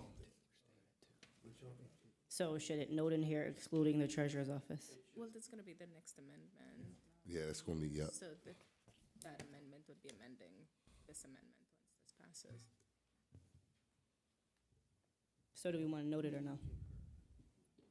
So Chair Green, just to circle back what you're referring to, deputy treasurer would be non-bargaining unit, correct? Management position. Correct. So an example where the current proposed increase exceeds 3.5%. So we want, the idea is to pull that back to 3.5% exactly. Right. Can you run a number on for me? How much would that be? Because if my calculations are right, the next amendment makes it It's gonna make 4%. it- Yeah. Right. And so if you're fine with it being 3.5 instead of 4, Well, I mean, I or you think, want to line it up? so I think if we pass this amendment, then her salary is 3.5, but then the next amendment overrides this one. So we then have to it's stay just- at the 3.5. We could do If that. if or- it passes, it moves it up to 4%. If it doesn't, then it stays at 3.5. Yeah, All right. exactly. If everybody's, so If the thi- next amendment That's what that's I'm talking- proposed, Right. if my calculations are correct, it will be a 4% increase from her current salary. So if amendment number 6 passes, then it moves up to 3.5%. If amendment number 7 would pass, it would move the deputy treasurer's salary up 4%. But if it doesn't pass, then it moves it up 3.5%. Okay, so if we vote that one down, the one Charmaine is proposing, right? Her amendment, we vote that down, it goes to 3.5. Yes. I got you. Because this amendment here would be, is Got you. 3.5, and it would. So it doesn't undermine, I got you. I guess I just have one more question. So, given the discussion about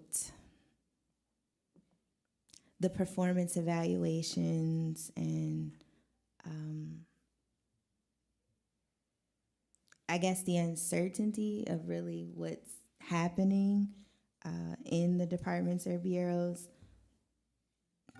how do we arrive at the 3.5? Is it simply to maintain morale rather than just the 2%?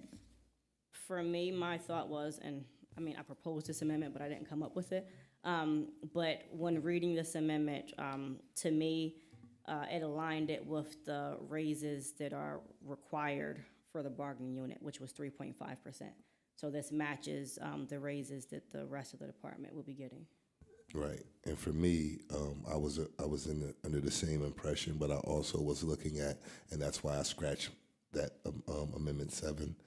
I scratched that because I was like, you know, there may be some, to Vice President Green's point, there may be some individuals that really deserve it and didn't ask, and we couldn't bring them up. So I'm like, what's a good number to, you know, and just not give them anything. I definitely wanted to make sure that they are taken care of, and sure, it will help them morale. Give people a little bit more money. But that's where I was. But I think the 3.52 was just based off of what was already supposed to be giving to the Bargaining union. Yeah. Now, I will just kind of ask a question because we voted on, I don't know if they're not management, I don't think, but they're not bargaining members in the mayor's office. The first amendment was to scratch the 2% increase. If we would then give everybody who's not a bargaining unit member a 3.5% increase, does that include them? I don't think your microphone is on. I apologize. Right now, as I understand the amendment you've proposed, is anyone in the budget in management that the proposed increase is above 2%, it'll be 3.5% across the board for those individuals. Those individuals are the ones on the list that was provided at the beginning of the budget book, Okay. which is a total of 23 positions. All right, that's right, because it said above 2%. All right, just making sure, I didn't want to make for sure we were going back and undoing that. It did, but then if we made an amendment later that included them, it would, but it's the 2% part, so, all right. For the benefit of the people either watching or listening, can we note the 23 positions that would be impacted for reference? I can read it. Or Mr. Truesdale, will you read it? Oh, it's all right, you have it in your hand. All right. The procurement services and compliance manager, that's in the finance department, the payroll manager in the HR department, codes administrator, codes department, deputy codes administrator in the codes department, administrative data analyst in the codes department, the police commissioner, police bureau, deputy police chief, police bureau, police captain, police bureau, captain of technical services, police bureau, the police captain of UPD, police bureau, police captain of community services, police bureau, special assistant to police commissioner, police bureau. All right. Confidential secretary to deputy chief, police bureau, crime analyst, police bureau, crime analyst, police bureau, accreditation manager, police bureau, substation manager, police bureau, court liaison and special events coordinator, police bureau, deputy chief, bureau fire, senior deputy chief, bureau of fire, deputy chief, bureau of fire, and then traffic signal and streetlight manager, traffic and engineering. Thank you. Thank you. Is there any other discussion that anyone would like to have on amendment number 6? Can I make a comment, please? Please feel free. Whenever you negotiate a CBA agreement, collective bargaining agreement, whoever's on that negotiating team, you should try to separate them from. I'm sorry, I can't hear what is being said. It's very Well, the light's on, scratchy. so I can't. Right, it wasn't on that, and it's on now. whenever you have a negotiating team with a collective bargaining agreement, anybody on that team should be separated from the conditions and provisions of a collective bargaining agreement. If you do not, then you're actually negotiating, your management team would be negotiating against themselves. So when you're tying management, some management positions to the raise in the CBA, you're actually hurting yourself. So just want to point that out because we are entering into negotiating into 2 contracts for next year. So you're actually starting probably with a strike against you already. So I just wanted to add that if you weren't aware of that. Thank you very much. Excuse me, it's not particularly funny, by the way. Excuse me, do you know me, sir? Yes, I do. I think your sarcasm is a bit I extreme. wasn't sarcastic at all. I was It- All right, You definitely I were. don't think this You is the definitely time were, or sir. place for it. We can have this definitely discussion were, after the sir. meeting on a one-on-one basis. Definitely were, If there'd sir. like to be more You definitely conversation were, on sir. how we communicate with each other. In the meantime, we will continue with amendment number 6. I do appreciate the comments from the administration as well as all of council members. If there isn't any other discussion, Vice President Green, may I ask Yes. a question? What 2 contracts were you, oh, the police and fire, okay, I thought so. I just wanted to make sure. It's AFSCME and police. Chair Green, I'm sorry. Please, if you feel free. Just want to, for my own thoughts on this. So the list that Jared just read, those are the positions then, tying to the 3.5%, just those only. Well, the next amendment might change one of them. But as far as where we are right now at this moment, that's, Yeah. I'm interpreting that correctly, I believe. yes. Okay. Just the positions that were read off by Mr. Truesdale. Perfect. Okay, thank you very much. The next one. Any other questions or comments? I want all that smoke. Seeing no questions or comments, Mr. Truesdale, if you could call the vote. Ms. Daniels, Yes. Ms. Davis, Yes. Ms. Green, Yes. Mr. Jones, Yay. Ms. Rawls, Yes. Mr. Rodriguez, Yes. Ms. Bowers. Yes. Amendment 5 passes by a vote of 7-0. 6. No, I think we were one ahead. I have 5. We were moved. We're on Amendment 8 on the sheet, and then we had 1, removed. 2, 3, 4, 5. No, this is 6. Amendment number 1 was to strike the 2% increase, Yeah. and that passed We 4 withdrew. to 3. Amendment number 2 was noted as amendment number 3 on the sheet, and that passed 7-0. Amendment number 3 is noted as amendment number 4 on the sheet, and that passed 7-0. Amendment number 5 is noted as amendment number 6 on the sheet, and that passed 7-0. We skipped 7, and then amendment number 6 is noted as amendment number 8 on the sheet, and that has just passed 7-0. So we skipped on the sheet Amendment number 2, and then on the sheet we skipped number 5, and then on the sheet we skipped number 7. So it's number 5. 1, 2, 3, No, 4. 2 was withdrawn and 5. 7 was. Yep, Yeah. 5. Yep, you're right. We're good. That's what I said.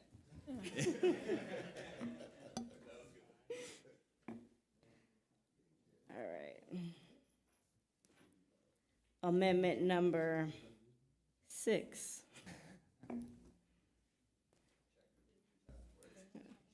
That was it was really number 5. We just said it was number 6, but we're now on to amendment number 9, which will be amendment number 6. All right.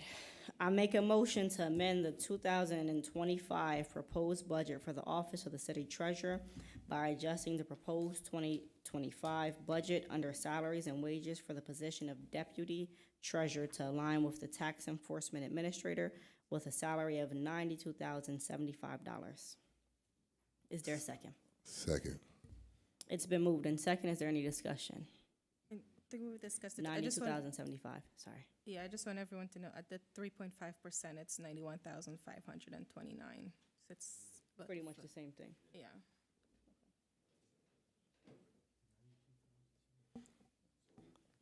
So this would align it with a position that has similar duties in another department, and essentially give the position a 4% raise of essentially making up for the raise that didn't happen last year, and then accounting for a 2% raise this year, coming up to $92,075 is the salary. 6, This will be amendment number 6. And I will say, although I do not agree with the operations of the treasurer's office, I do not agree with the hours of the treasurer's office, and I think there are a lot of things that need to be changed. And I don't agree with sending memos saying, I'll open up if you give us these raises. I will note that all has come from the city treasurer himself, and not the deputy treasurer, who does run the day-to-day operations. I would suggest, and implore the deputy treasurer maybe to find more creative ways if she's following the direction of her boss, who's telling her, not opening the office all day, maybe looking for more creative ways to ensure that the public can be served, because I think just sitting back and going, well, this is when he says it's open, so this is when it's open, isn't really a service to the city residents either. I mean, there are entire businesses that run without people there. There are machines that could be put out front that people can make payments and get immediate receipts, but it seems like there's been no idea or even thought into how things can be innovated to serve the residents of Harrisburg, and it's just kind of been this standoff. First, the standoff, well, let's be honest, it started with COVID. Well, we can close the office, and then once we got used to that, it was like, open it back up for who? Then it became, well, annual billing and we'll open it. If you don't pass annual billing, we're not opening up for full time. Then it became, well, if we get another position, because we need this position to ensure that someone can be at the front desk, because of the bargaining unit, we can't have the deputy treasurer at the front desk, and so we need someone there to make sure it's open. We added that position. That position then wasn't filled for the entirety of the year. And when we asked why, it was kind of like, oh, well, we're going to work on that. And now it's kind of like, oh, well, raise or we don't open. And it just kind of feels like it's always this game of do this or we don't open. But it's the residents who suffer. And let's not forget, we're all residents as well. We're all taxpayers as well. So when I have to go online and pay a 2.5% fee, if I can get it to accept me online, to pay my parking ticket, because that doesn't always work. Or if I come down here and, well, I didn't get out in time, and so I'm here at 3 o'clock, and so now the parking ticket goes from $30 to $50. We all feel that impact too. We get all the calls from residents who are going through these issues and looking to us for help. And the most we can say is, well, when the time's up, vote him out. That doesn't really help them in the meantime, and they're the ones that's suffering. So I would implore the deputy treasurer maybe to step up and find different ways to ensure the residents can be served, because just saying, I'm doing what my boss says is essentially an excuse when we're talking about year after year after year. And so I look for the treasurer's office as well as the administration to look for different ways to make sure the residents can be served, because we've seen how it's impacting other departments as well. So I agree that the cost of living continues to go up, and everyone feels that impact, and so I understand the need for people's salaries to increase as well. But I think just falling back on, the office closes at 2:30 and it's easier for me, so I'm not really looking for ways to serve the public any better. Whether or not, that impacts you personally, whether you live here or not, that I don't know. But it kind of feels like oh, well, not really my problem type thing, until it's time for budgets to come down and salaries are impacted. Then all of a sudden, everyone has something to say. And all of a sudden we can figure out ways to open the office up if you do what we want. That's just a hostage situation that I'm not agreeable to. So that's just kind of my overall thoughts on the whole situation.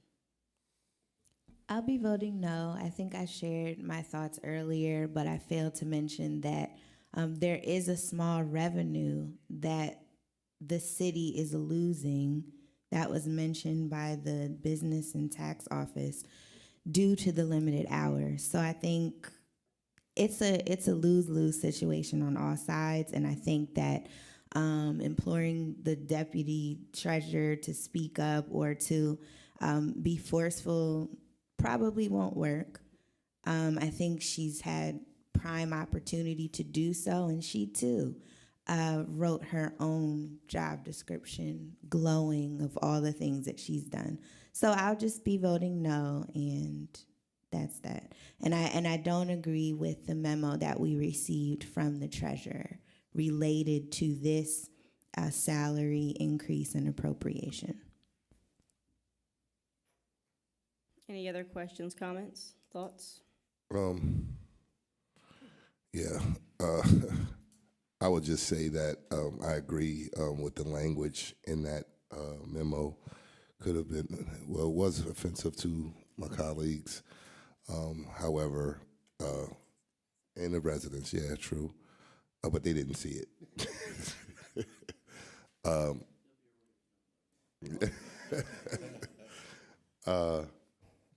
Yeah, like I said, I don't know the level. I guess this is the level of the increase. I'm listening to Vice President Green. I think we're above maybe by $1,000, give or take, by giving her that for making up for the year previous. And of course, I wasn't here at that moment, so I'm not sure why she didn't get the increase at that point. Same reason. All right. Yeah. Yeah, I just think that again, if some type of raise, I guess we missed the opportunity on the other amendment to kind of adjust. But you know, I would support it just for the simple reason that I believe she can deserves a raise if she's gonna. And I know my colleagues don't like that language, but if she's gonna step up to the plate and do that, you know, at least a 2% raise, in my opinion. Thank you. Could I ask just for a clarification, Madam Chair? The treasurer's position, the deputy, was on the list but was not read. Is the intention that that prior vote on the prior amendment did not include the 3.5 to that position? That's what. Yes. So at the moment, it's still where? At the moment, the raise is still like $8,000 or something like that. As of right now, whatever was in the budget is the current raise. But I will note that although these are the amendments that were sent in beforehand, that does not stop anyone from making amendments from the floor. Like there's still plenty time. Like don't feel like it's over after this. You can make any. Like, I just want to be clear because that's why I asked it earlier that if this one was voted down, it still would be at the 3.5 that we proposed, or no? No, because we didn't include it in that original list. In the list that was read, it wasn't included because the discussion was, well, the amendment following addresses this. And so as of right now, it's the current raise. There can be an amendment later on if anyone would like to make it a 2% raise, to make it 0% raise, to make it whatever befits you. Yeah, so like I think, so right now the proposal is 97. What's in the budget is 97, right? Yes, what's in the current budget is $97,000 to be the salary. This motion is for it to be $92,075. Any other comments or discussion? Yes, I have a question. Does that include a raise, that 92,000? The 92,000 will be a 4% raise. Okay. Roughly a 4% raise. Don't say it's exactly. It might be 3.97, but it's about a 4% raise. Okay. And so the motion is to? The motion is to to increase the salary to make it align with with the tax enforcement administrator with a salary of $92,075. Any other questions, comments, thoughts, discussion? So I just wanted to add some sentiments to it. As far as I can remember in my work history, raises are given based off of performance.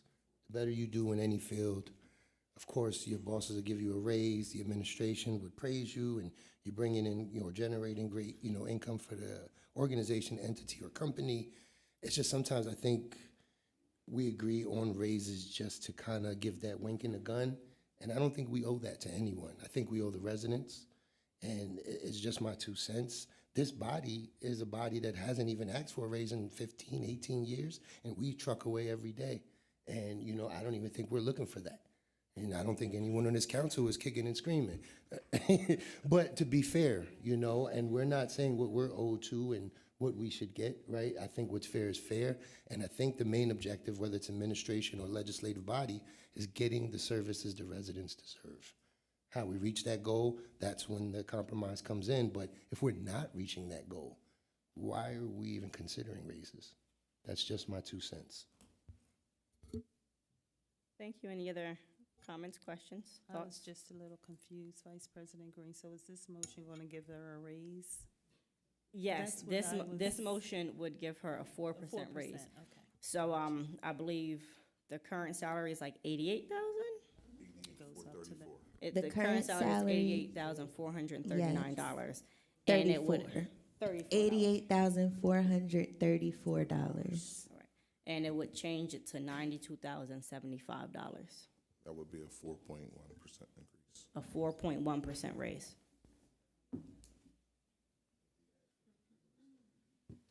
Yes, they asked for about 5,000 more than that. Any other comments, questions, thoughts? If not, Mr. Truesdale, you can call the vote. Ms. Daniels, Yes. Ms. Davis, yes. Ms. Green, No. Mr. Jones, Yay. Ms. Rawls, I'm here, sorry. No. Mr. Rodriguez, No. Ms. Bowers. No. Amendment 6 fails by a vote of 4-3.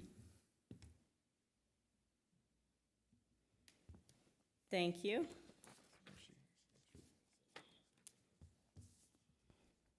All right. Amendment number 7. No. Oh, yeah, because 6 failed, but it still counts. Amendment number 7, proposed amendment number 7. I make a motion to amend the 2025 proposed budget under the host municipal fee fund by increasing the general fund appropriation to the grant to local units line item by a sum of, did we get a number? Because it says up to $59,999. And that is the highest it can go before it triggers us to have to advertise the budget for 10 days. Yes. So, would we like to increase it? The specific number, all right. I make a motion to amend the 2025 proposed budget under the host municipal fee fund by increasing the general fund appropriation to the grant to local units line item by a sum of $59,000. No, $59,000. Is there a second? Second. It's been moved and second. Is there any discussion? I just wanted to clarify that the funds available in the municipal host fee are unearmarked funds. Is that correct? They are unearmarked, they are there, and it was advised for 2 programs. One is the program at the Housing Authority, and the other is the Summer Music Festival, but they have not been appropriated for those purposes. And this would not be appropriated here for a particular purpose, because you'd go from 0 and trigger an advertisement. But I think it would be wise for the council at least to say out loud for the administration what they're hoping those funds would be used for. Madam Chair, didn't Deputy Director Ross actually put a number to what those were for the concert series and Yes, so there was a number provided as to how they got to this number in this line item. And it was for the music series, which I think was Yes, $20,000. and this, the And program then with the kids. the program for, that we usually partner with the Housing Authority with. Yep. I don't remember those exact numbers off the top of my head. I know 20,000 for one. Yeah. Yeah, I thought it was 40,000 for music and 200,000 for For the the children's program. salaries and programming in the summer. That sounds about. For the Okay. Environmental Teen Corps? Environmental, It was not 40,000 for the summer music series, because I remember they came down here asking for 25,000, and Like 10, they it was like they 5 or were 10, they were wasn't it? told by the Can you please, all right, could yes. somebody clarify? Yeah. So that we, I vaguely remember. Correct me if I'm wrong, Tim. Like, this is host fee fund, so the distributions are $285,000 proposed. $200,000 is for the Harrisburg Housing Authority youth program, the teen program. That leaves $85,000. Of that $85,000, $45,000 is for capital area Greenbelt. So that leaves $40,000, and that's split equally, $20,000 apiece for the summer music series, July music series, and also the celebration for Juneteenth. That's the breakdown. So while I'm talking, you mentioned, and I apologize, I missed. You said 59,000. yes, even. Which do you know which program you're referring to? Oh, the ones- So, the 59,000, I believe, was to be able to provide funding towards a Harrisburg. I don't remember the Harrisburg- exact Harrisburg Youth Sports Sports Association. Association. So this would be in addition to what I just went through. Yes, this correct? would be adding Okay. funds to be able to fund another grant to a local unit. Got it. Okay. Thank you for that. Appreciate that. And just to add, that was something that was brought up with the director of Parks and Rec, and they said they'd be more than willing to work with council on that, correct? Yes, when we got the presentation from the Parks and Rec Department, I did ask them, because we had heard earlier that night, or had spoken with a representative from the Harrisburg Sports Youth Association about the need for this program and Keeping the the kids off the wanting, streets. right, the wanting for a partnership with the different entities in the area to provide funding to be able to create an entire area sports program that would allow youth to be able to have a membership for that organization and participate in multiple sports, to try to relieve some of the funding requirements that the parents are currently burdened with if their children play multiple sports. Absolutely. So during that conversation, when we did talk to Parks and Recreations, I did ask them if they had heard the presentation, or, kind of heard it, and if they would be interested, if we could provide funding, would they be interested in maybe partnering with a local organization like such to be able to provide those activities for the youth in the area? And they said yes. Thank you. I'm sorry. Can you repeat that? I mean, on the 59,000. What is the name again of the program? so technically, it's not going to be to the name. It cannot be to the Right. name. It just because has to be it'll in trigger there. an advertising. It's going to be money available to the Parks and Rec Department to explore going into such a program that was presented to council, whether it's with that group or any other group. But if you move to actually put a name to it, you trigger the 10-day advertising for a revote. I think the council's going to ask the Recreation Department to come back with a proposal, a report, what to do with the additional money they gave for programming. Yes, that would be the intention. So this is just an additional allocation to that line in the host fund. That's Yes. how we'll look at that. Yes. Got it. Thank you. Any other comments or anything anyone wants to add? I just have another question. So with our reallocations throughout the year, we could reallocate, per se, additional funding with the cost savings from the salaries or personnel appropriations to this fund as well. Is that correct? That's correct. You could do that throughout the year. It traditionally used to be the only money in the host fee fund was the host fee, but more things have been added to it over the years, including Broad Street Market money, other things like that. Okay, just wanted to clarify. Yep. Thank you. Thank you. Any other comments or thoughts? Seeing none, Mr. Truesdale, could you call the vote? Ms. Daniels, Yes. Ms. Davis, Yes.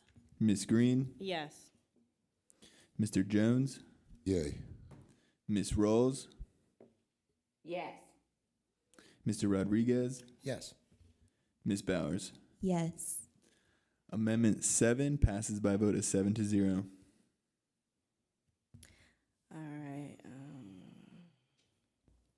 I make a motion to amend the 2025 proposed budget for the Bureau of Parks, Recreation, and Enrichment by increasing the general fund appropriation to the temporary line item by the sum of, this is up in the air.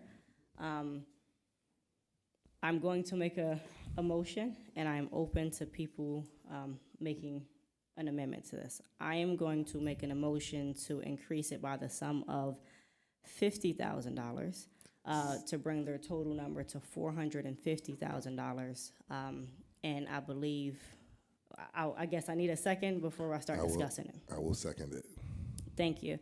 I guess my thought in that is I understand the need for the increase. They did come down and kind of go over some of the numbers with us and the number of children they look to hire, maximizing the pay at $18 an hour, 30 hours a week roughly, to come up with the number of about $489,000. I will say, funds aren't unlimited, and I want to make for sure that we are being prudent with our funds and making for sure that people learn to stay within a budget and actually budget along the way, not just increase. I think this is a medium. The original amount proposed was $400,000. The secondary ask was $500,000. So I feel like this is a medium that should be able to fulfill the needs of the Parks and Recreations Department for the temporary line item. And that comes down to, budgeting skills, looking at how many people you can actually hire, what programs you can actually run, and just kind of working those numbers. And I also will note that it was noted that there were extra hours put in throughout the year in programs such as the Mother's Day program and things like that. But one of the biggest pushes for why they went over budget was that, it's safety of the youth. Well, the Mother's Day program and some of these other programs that we had youth working at to get extra hours, shall I say, I don't think really impacted the safety of the children since they were mostly geared towards adults. And I would concur, and I would agree with the 50,000 too. I believe they were asking the administration for maybe 500, so I think it would be appropriate for us to meet them halfway to that. And to your remarks around the overspending of that department by 91,000, I agree with what you said in the beginning. Like, we have to make sure that we have money there. There's no way they should have been ever to go over that. And I'm hoping that this helps a little bit and they're more monitoring the spending when it comes to that department, because we don't want to turn kids away. However, you can't get blood from a rock. So I will also note that as we're monitoring the program, we do have budget reallocations, right? So if they are, I would hope that they wouldn't be in the same situation and have hired more than budgeted for. But if they find themselves in need of more positions, whether it be because the enrollments have increased, I think that's a discussion we can have later in the year and kind of work from there. But I think that 50,000, in my opinion, to start with an extra 50,000 is reasonable. Obviously, the administration felt like 400,000 was enough. So extra 50,000 is going above and beyond what was requested from the administration. And I will note that the administration is over top of the Parks and Recs administrating. So, I just wanted to add, what I would like to say is that I hope that we can work with the administration and get the quarterly reports back where they come in front of us and speak and let us know what's happening, what their current budget is. Not only did it help the community, not only did more community members tune in because they were hearing the quarter reports, but I feel like it would have been something we could have kind of caught a little earlier by being able to ask questions and being able to figure out what was happening. So I just hope that we can work with the administration and get those quarterly reports back. I agree with the extra budgeted money because, well, first of all, it was over what was put in the budget. I think like 400, like you said, 400,000 was, but what they went over this year was about like, I think it was like 491. My calculations could be a little bit off, but obviously they definitely need more. But once again, I do plead with the administration to allow those quarterly reports to come back. It's not an I got you moment, it's checks and balance. And that's how we work together, that's how we help each other. So once again, let the quarter reports come back, and I definitely agree with this motion. Thank you. I just wanted to follow up. The quarterly reports aren't gone. We just don't have a public dialogue about them. So they are still being received, and as I feel like I'm sounding like a broken record, but I'll remind everybody again, they are available on e-codes on the city's website. So you can go through and you can look through the first, second, and third quarter of this year and review them on your own.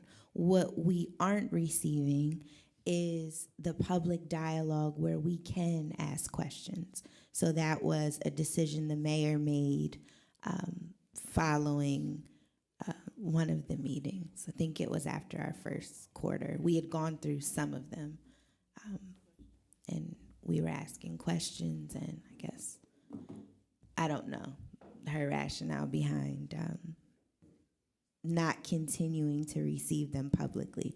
But I did want to remind everyone we do have them. We just don't have a public dialogue around them. Thank you. Any other comments or questions, thoughts, concerns? I did realize after I made this motion, Senator Grover, towards the beginning of the meeting, noted something about $3,000 and tying it in with this line. Did I get appointed to something? Oh, solicitor, listen. I'm like, why are people looking at me? Solicitor Grover, you noted something about $3,000 for Parks and Recreation. This should be tied in, and I didn't mention that. It could be tied in, or it could be a separate motion, but there was a $3,000 error that had to be corrected. And Okay. it seems a good time to tie the two together because you're increasing the same provisions in the Parks and Rec budget. Okay, could you provide me with that language to add in? Because apparently I'm calling you senator, so obviously the language isn't there. I would say to amend the motion and add to provide an additional $3,000 for the Parks and Recreation manager to correct the salary amount stated in the proposed budget. All right. It's literally, they typed a 6 instead of a 9, so. So I would like to amend my proposed amendment to increase the line item For the Parks and Rec manager for the Parks and salary. Recreation manager's salary. Actually, let me correct this with Tim, actually. All Tim, right. Are you telling me that, because it says 2024, is it simply the 2024 salary is wrong and it's correct for 2025? The 2025 salary is, actually, excuse me.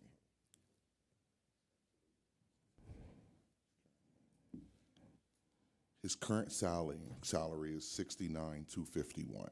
Then you don't need to correct it. That is a pure technical correction, as the others are. Yes. Yes. All right. So it would just be the motion as it stood. Any other Yes. comments? I will reread the motion, but any other comments or questions before I reread it? So the motion is, I make a motion to amend the 2025 proposed budget for the Bureau of Parks, Recreation, and Enrichment by increasing the general fund appropriation to the temporary line item by the sum of $50,000. If there are no other comments or questions, I ask Mr. Truesdale to call the vote. Ms. Daniels, Yes. Ms. Davis, Yes. Ms. Green, Yes. Mr. Jones, Yay. Ms. Rolls, Yes. Mr. Rodriguez, Yes. Ms. Bowers. Yes. Amendment 8 passes by a vote of 7-0. Thank you very much. The next motion that I have is noted as the final motion, but before I move to that, I will call for any other amendments, if anyone has any other proposed amendments. I will note that as of right now, the deputy treasurer's salary sits at the original increase of 8%. Thank you. I was like, I don't know. The original proposed increase of 8%. And Madam Chair, the final motion wouldn't be read till you got through the next reading of the ordinance. It's not a note here for that. Thank you.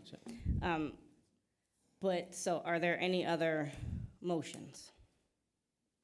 Just so I heard you correctly, right now you said the deputy treasurer's salary stands at an 8% increase right now? It stands at the 8% increase originally proposed in the 2025 budget.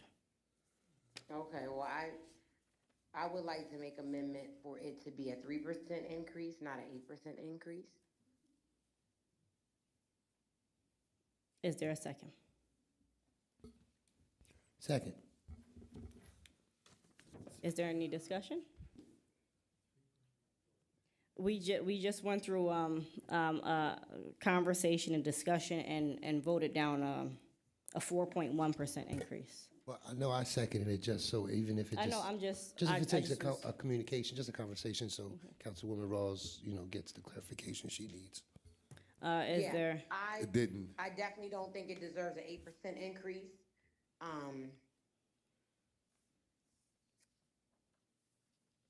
I believe that I do understand there's a leadership that she is under. The leadership reflects attitude also too. However, I also believe you can only do what you are told to do, what you are allowed to do, what's in your job description to do, which she did kind of write her job description, which gives me a little bit of pause. I don't like that they send us something to say, well, if you increase it, then we will open up the office later. However, I know she hasn't received an increase. And that's what gives me a little bit of pause because I don't understand everything that is happening within the treasurer's office, which is why I only propose for 3%. Now, if they open it up, as they say they are, okay, fine. But I would like to see some type of evaluations coming from that to see if it's open the way it's supposed to be or are residents being served. So that's why I'm only, asking for a 3% increase at this moment because I know she hasn't received one over the past 2 years. And I would like to see what happens after she does receive one. I hate to say it that way. However, I do understand that she is under a certain direction. And sometimes you can't help the leadership you are under. You try to do your best. So that's why I'm just proposing a 3% at this moment. I'll just kind of speak on it in a couple of ways. One, I'll just make it clear I would support nothing higher than a 2% increase. That's just my personal opinion. But I would also support no increase. And that's simply because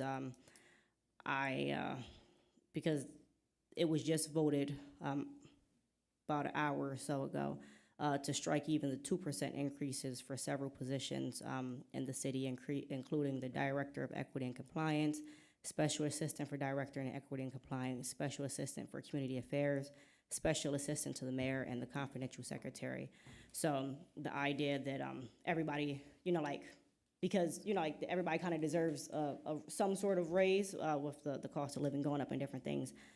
Just it doesn't sit because we, as a body, agreed that's not a reasonable thought process because earlier in the meeting we just decided for several other people that wasn't a reasonable thought process.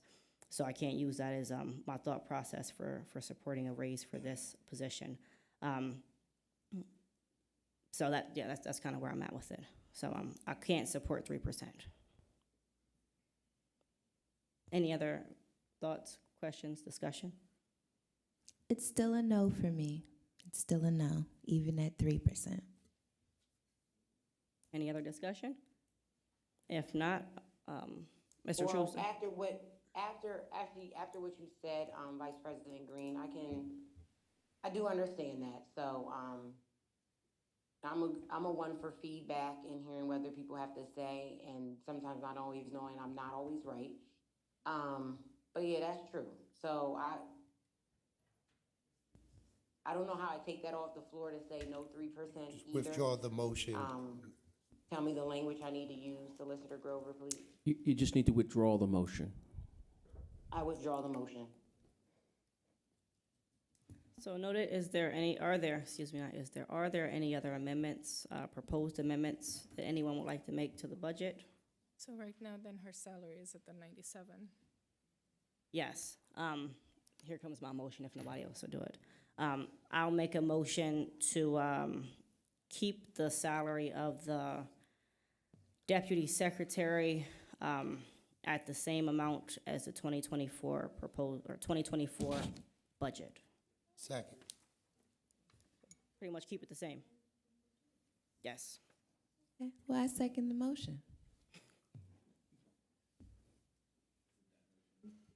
Mm-hmm.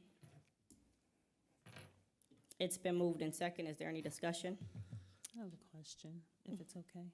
How long has she been working here or working for the treasurer's office? Just curious. I can't hear what. I'm Councilwoman sorry, Davis I is keep saying. forgetting. Councilwoman Ross. 2007. I was wondering, I was asking, how long has the deputy treasurer been working in that position? Oh, thank you. And Is it since 2003? I could be incorrect. 2007. January 8th, 2007. 2007. Thank Okay, you for that correction. and then the last raise was, I believe, and someone please correct me if I'm wrong, I believe that last year was the only year she didn't get a raise. I believe the year before she did get a raise. I believe she got a raise, and we added a position with the thought that the office was supposed to open full-time. So for some clarification, and I can't give you the exact, maybe finance can answer this. There was a long delay in her 2023 raise because of issues between the treasurer's office and the administration. So I don't believe the mayor signed that payroll action form until December of 2023. I don't know if it went backwards or not. I don't know if they gave it to her back to January 1 or at some other date. January 1 of what, 2020? 23. So there was a 2023 increase approved in the budget. The mayor has to sign, as do others, payroll action forms for each position in the city. There was several disputes between the administration and the treasurer's office, which led to the mayor not executing that document until the issues were addressed. I do not know the answer. We could get it for you, but I don't know the answer if that went back to January 1 or some other date in 2023. Okay, but city council approved a raise. For January 1, 2023 is the last raise this council approved. Okay, so that would mean that the only raise not approved by council would have been in the 2024 budget. Correct. All right, so from council's perspective, council's, I guess, authority, a raise was given every year except for, well, the last raise was 2023, but not 2024. Okay, and so a 2% raise is just not guaranteed to anyone. It's just doesn't go without being said, Unless it's right? part of a bargaining contract, a raise is not guaranteed to anyone in the city. Okay, thank you for that clarification. Any other questions, comments, or discussion? I just wanted to note the 2024 salary, just so we know. It's $88,434. Thank you. Seeing no other comments or questions, Mr. Truesdale, if you would call the vote. Ms. Daniels, No. Ms. Davis, No. Ms. Green, Yes. Mr. Jones, No. Ms. Rawls,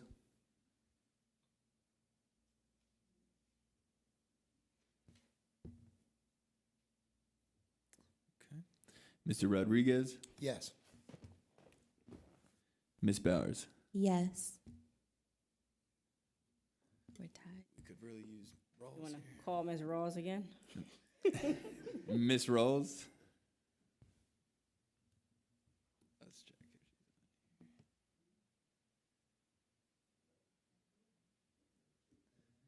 if Councilwoman Rawls, are you there? Nope.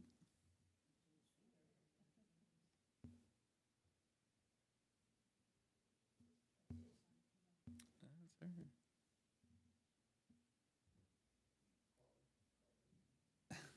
Oh.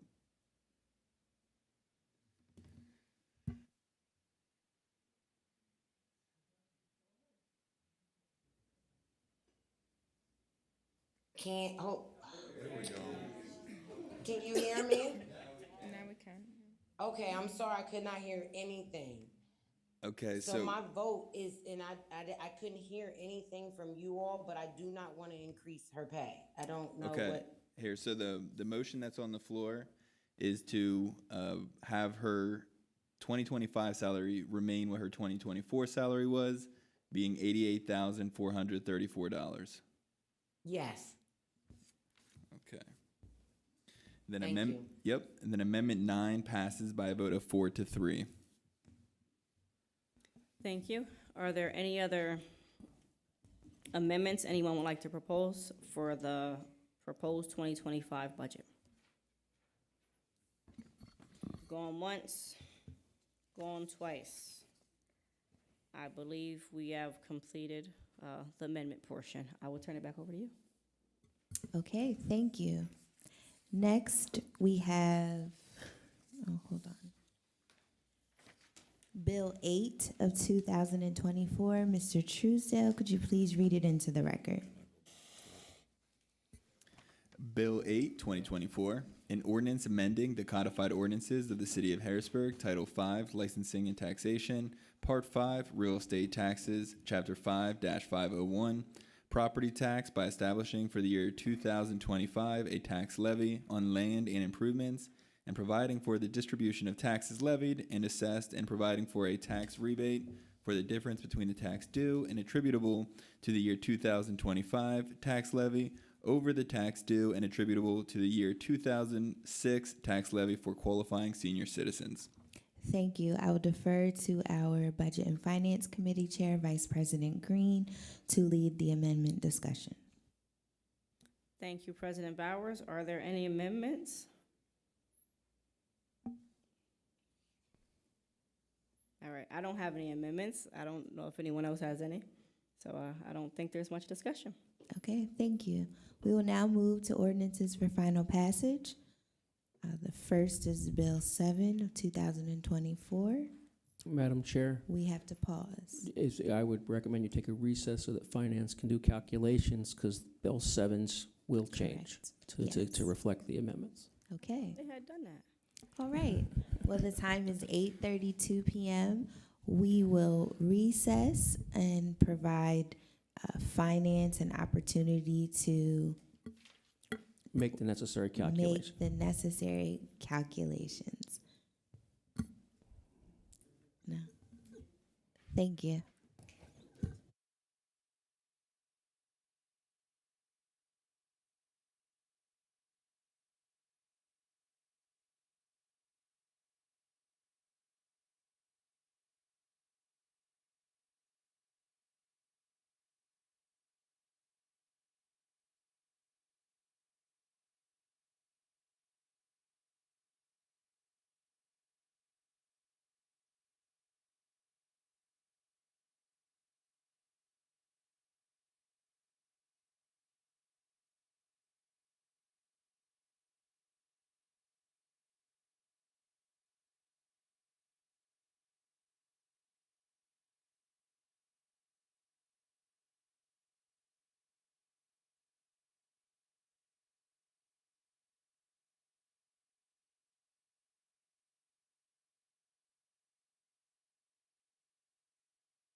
Okay.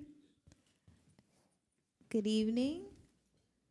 The time is 10:36 p.m. We are resuming our legislative session. Prior to our recess, Bill 7 of 2024 is the first ordinance for final passage this evening. Mr. Truesdale, could you please read it into the record one more time? Bill 7, 2024, an ordinance establishing the budget for the municipal government of the city of Harrisburg for the year 2025, as amended. Thank you. I will defer to our Budget and Finance Committee Chair, Vice President Green. Thank you, President Bowers. For the reading of the final bill, I will pass it off to Solicitor Grover. Thank you, Madam Chair. Based on the collective amendments tonight, the Bill 7 is amended as followed. Under line 8, under section 1, general fund, the total budget for general fund is the number 87,037,151 is stricken and replaced with $86,941,802, with the corresponding change to the long written provisions in lines 9 and 10. Under line 14 for general government, the original amount of $3,203,438 is stricken, and replaced with the total of $3,197,103. Under line 16 for city council and line 17 for personnel, the number of $370,451 is stricken and replaced with $381,216. For line 21, total city council budget, the number of $524,551 is stricken, and the replacement is $535,316. For line 2324 for the mayor's office personnel, the line for the total for personnel of $487,566 is stricken, and the replacement number is $479,695. For line 28, total for mayor's office, the number $557,856 is stricken, and the replacement is $549,985. For line 37 and 38, city treasurer's office personnel, the line $485,518 is stricken, and the replacement is $476,289. For line 42, total city treasurer's office, the total of $758,018 is stricken, and the replacement is $748,789. For line 50, Department Administration, the total of $8,826 is stricken, and the replacement is for $7,998,453. For line 59 and 60, the Bureau of Financial Management personnel, the number for total personnel 622,163 is stricken, and the replacement is $620,977. For line 64, total financial management, the line $991,833 is stricken, with the replacement being $990,647. For line 87 and 88, Bureau of Human Resources, Personnel, the line $509,973 is stricken, and the replacement is $508,786.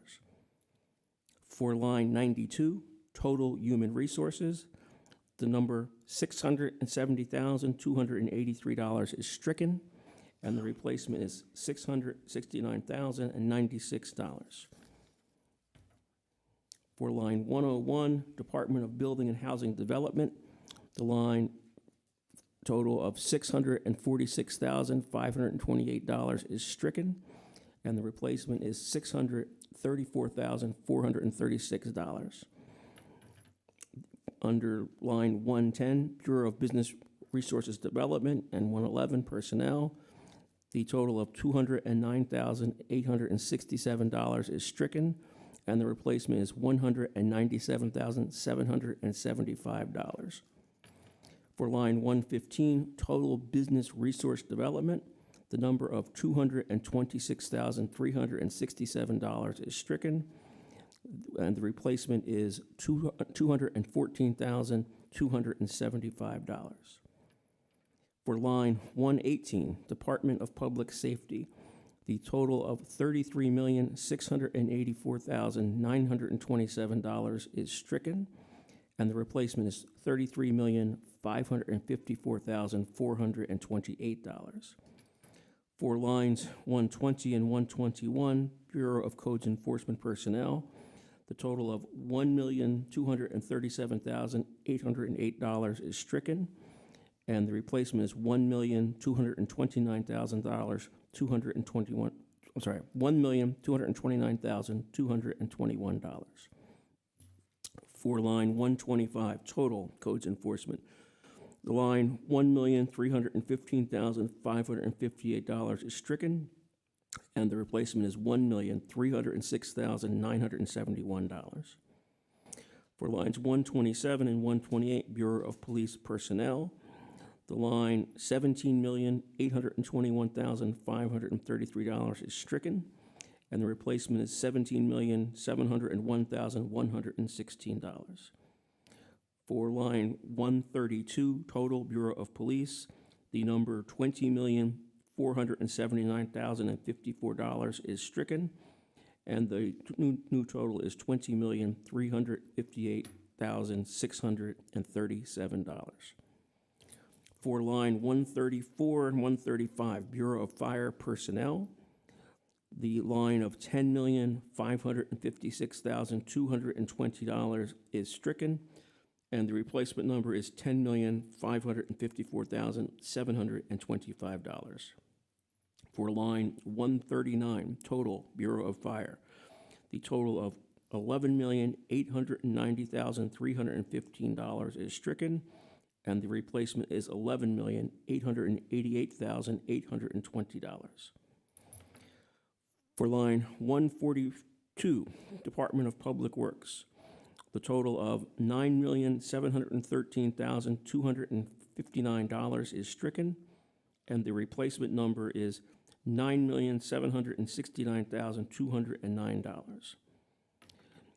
For the lines 44 and 45, 144 and 145, the Bureau of Traffic and Engineering Personnel, the line of $1,006,960 is stricken, and the replacement is $1,005,791.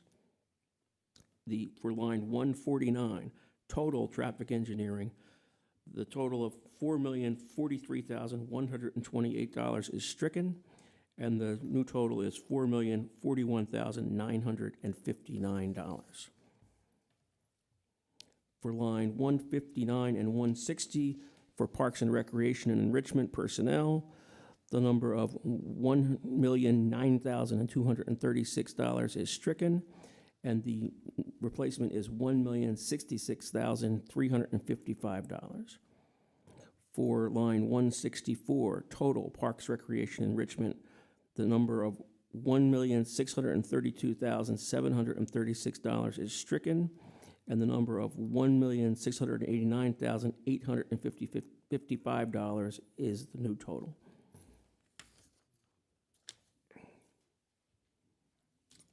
For line 210, Section 3, host municipality fee funds, the total of $954,011 is stricken, and the total, the replacement is $1,013,011, with the corresponding lines changing in lines 212 and 213 in terms of the written out totals. For line 220, under host municipality fee other, the total of $785,000 is stricken, and the replacement is $844,000.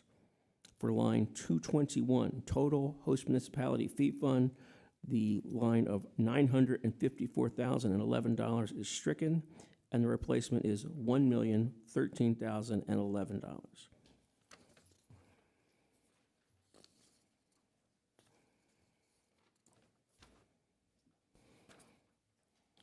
For line 438, the total for, under estimated resources in section 17, host municipality fee fund, the total of $954,011 is stricken, and the replacement is $1,013,011. For line 464, total 2025 proposed budget, the line of $141,983,384 is stricken, and the replacement number is $142,042,324. And that concludes the amendments based on council's votes earlier this evening, as calculated by the Department of Finance.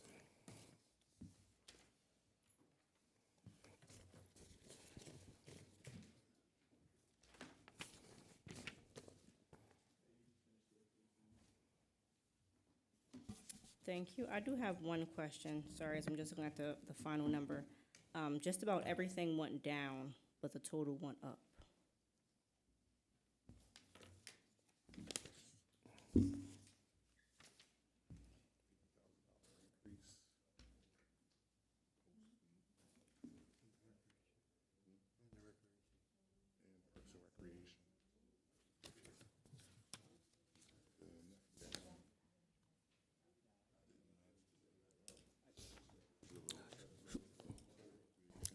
So you're increased a couple different things. You increased $10,000 in city council, $59,000 in the host fee.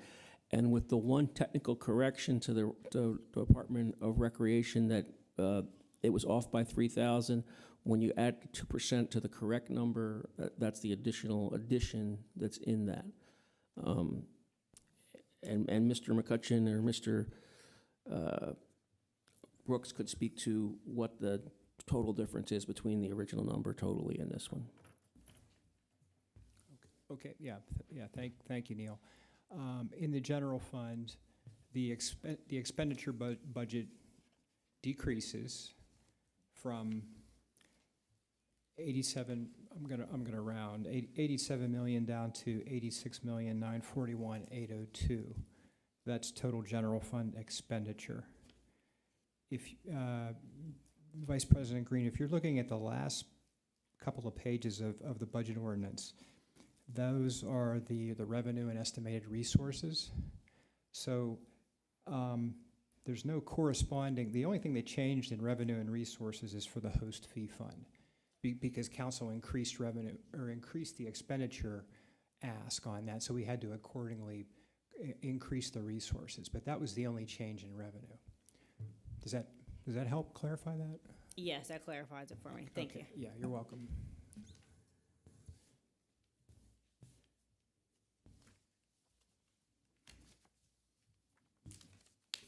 Okay, thank you. Council members, are there any final questions, comments, or concerns related to Bill 7 of 2024 as amended? Just a Brief comment, Madam President. I just want to thank Mr. McCutcheon and Mr. Brooks for going up there with the team and getting this done. I know it's wee hours and it's unusual for us, but this is what it takes to get it done correctly. So, my hats go off to you, gentlemen. Thank you. Thank you. Any other comments?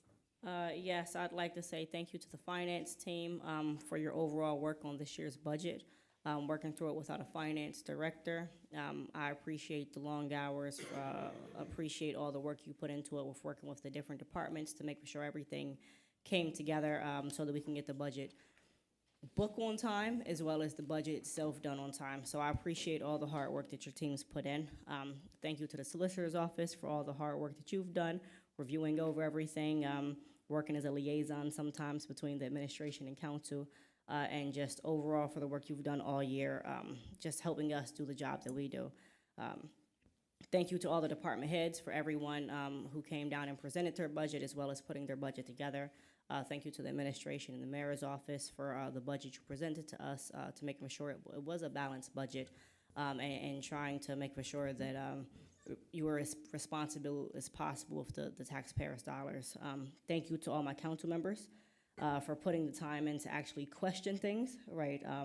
I think it's very important that the residents know we don't rubber stamp things. We take the time to question and require answers to our questions, not just take the, you said something and that's just a response that we have to accept, but actually taking the time to question it, dig down deeper into it, and not be afraid to make some difficult decisions to make sure that we're getting the best bang for our buck and that we're being accountable to our residents. So just thank you to everybody. I appreciate the work. I appreciate all the long nights and lots of reading that we've had to do. So it doesn't go unnoticed, and I'm glad we made it this far.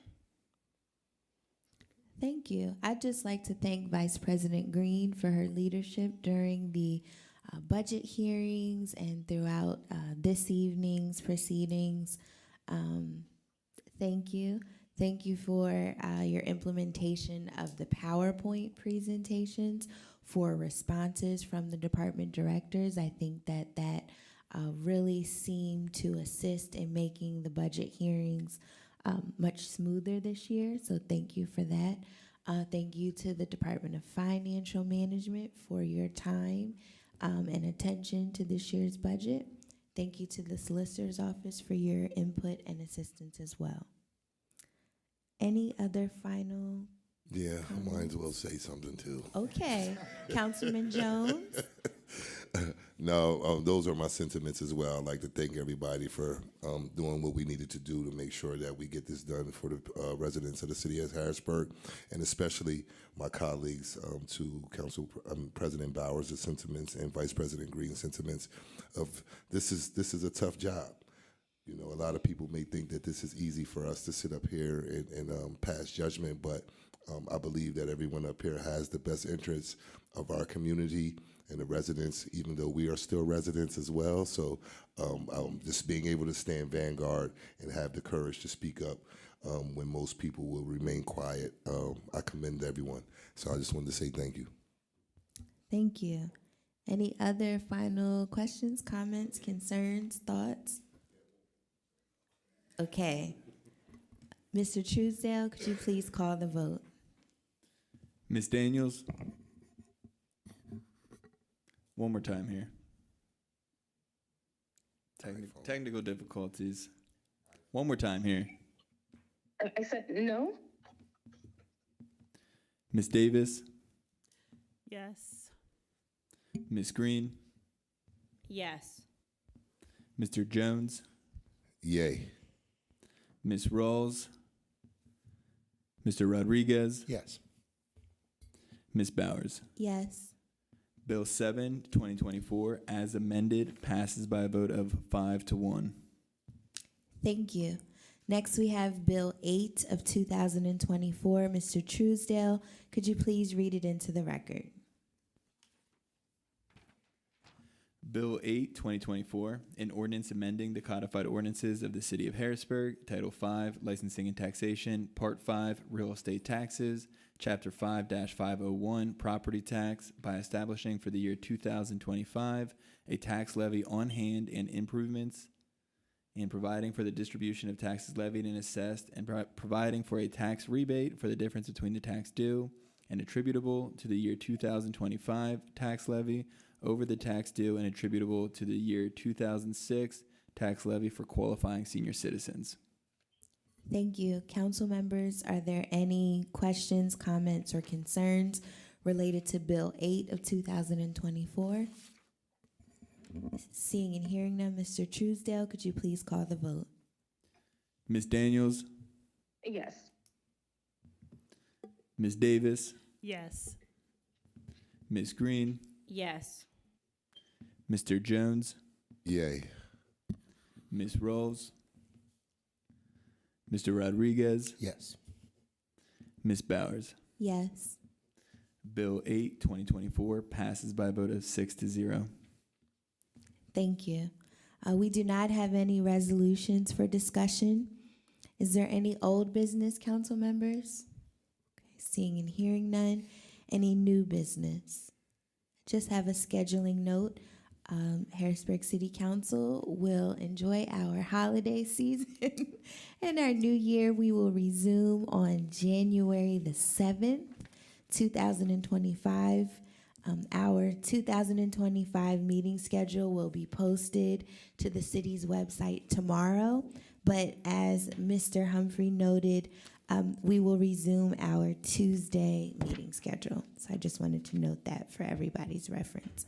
But I hope everyone has a very Merry Christmas and a blessed and prosperous New Year. The time is 10:58 p.m. I will entertain a motion to adjourn. So moved. Is there a second? Second. Thank you. We stand adjourned.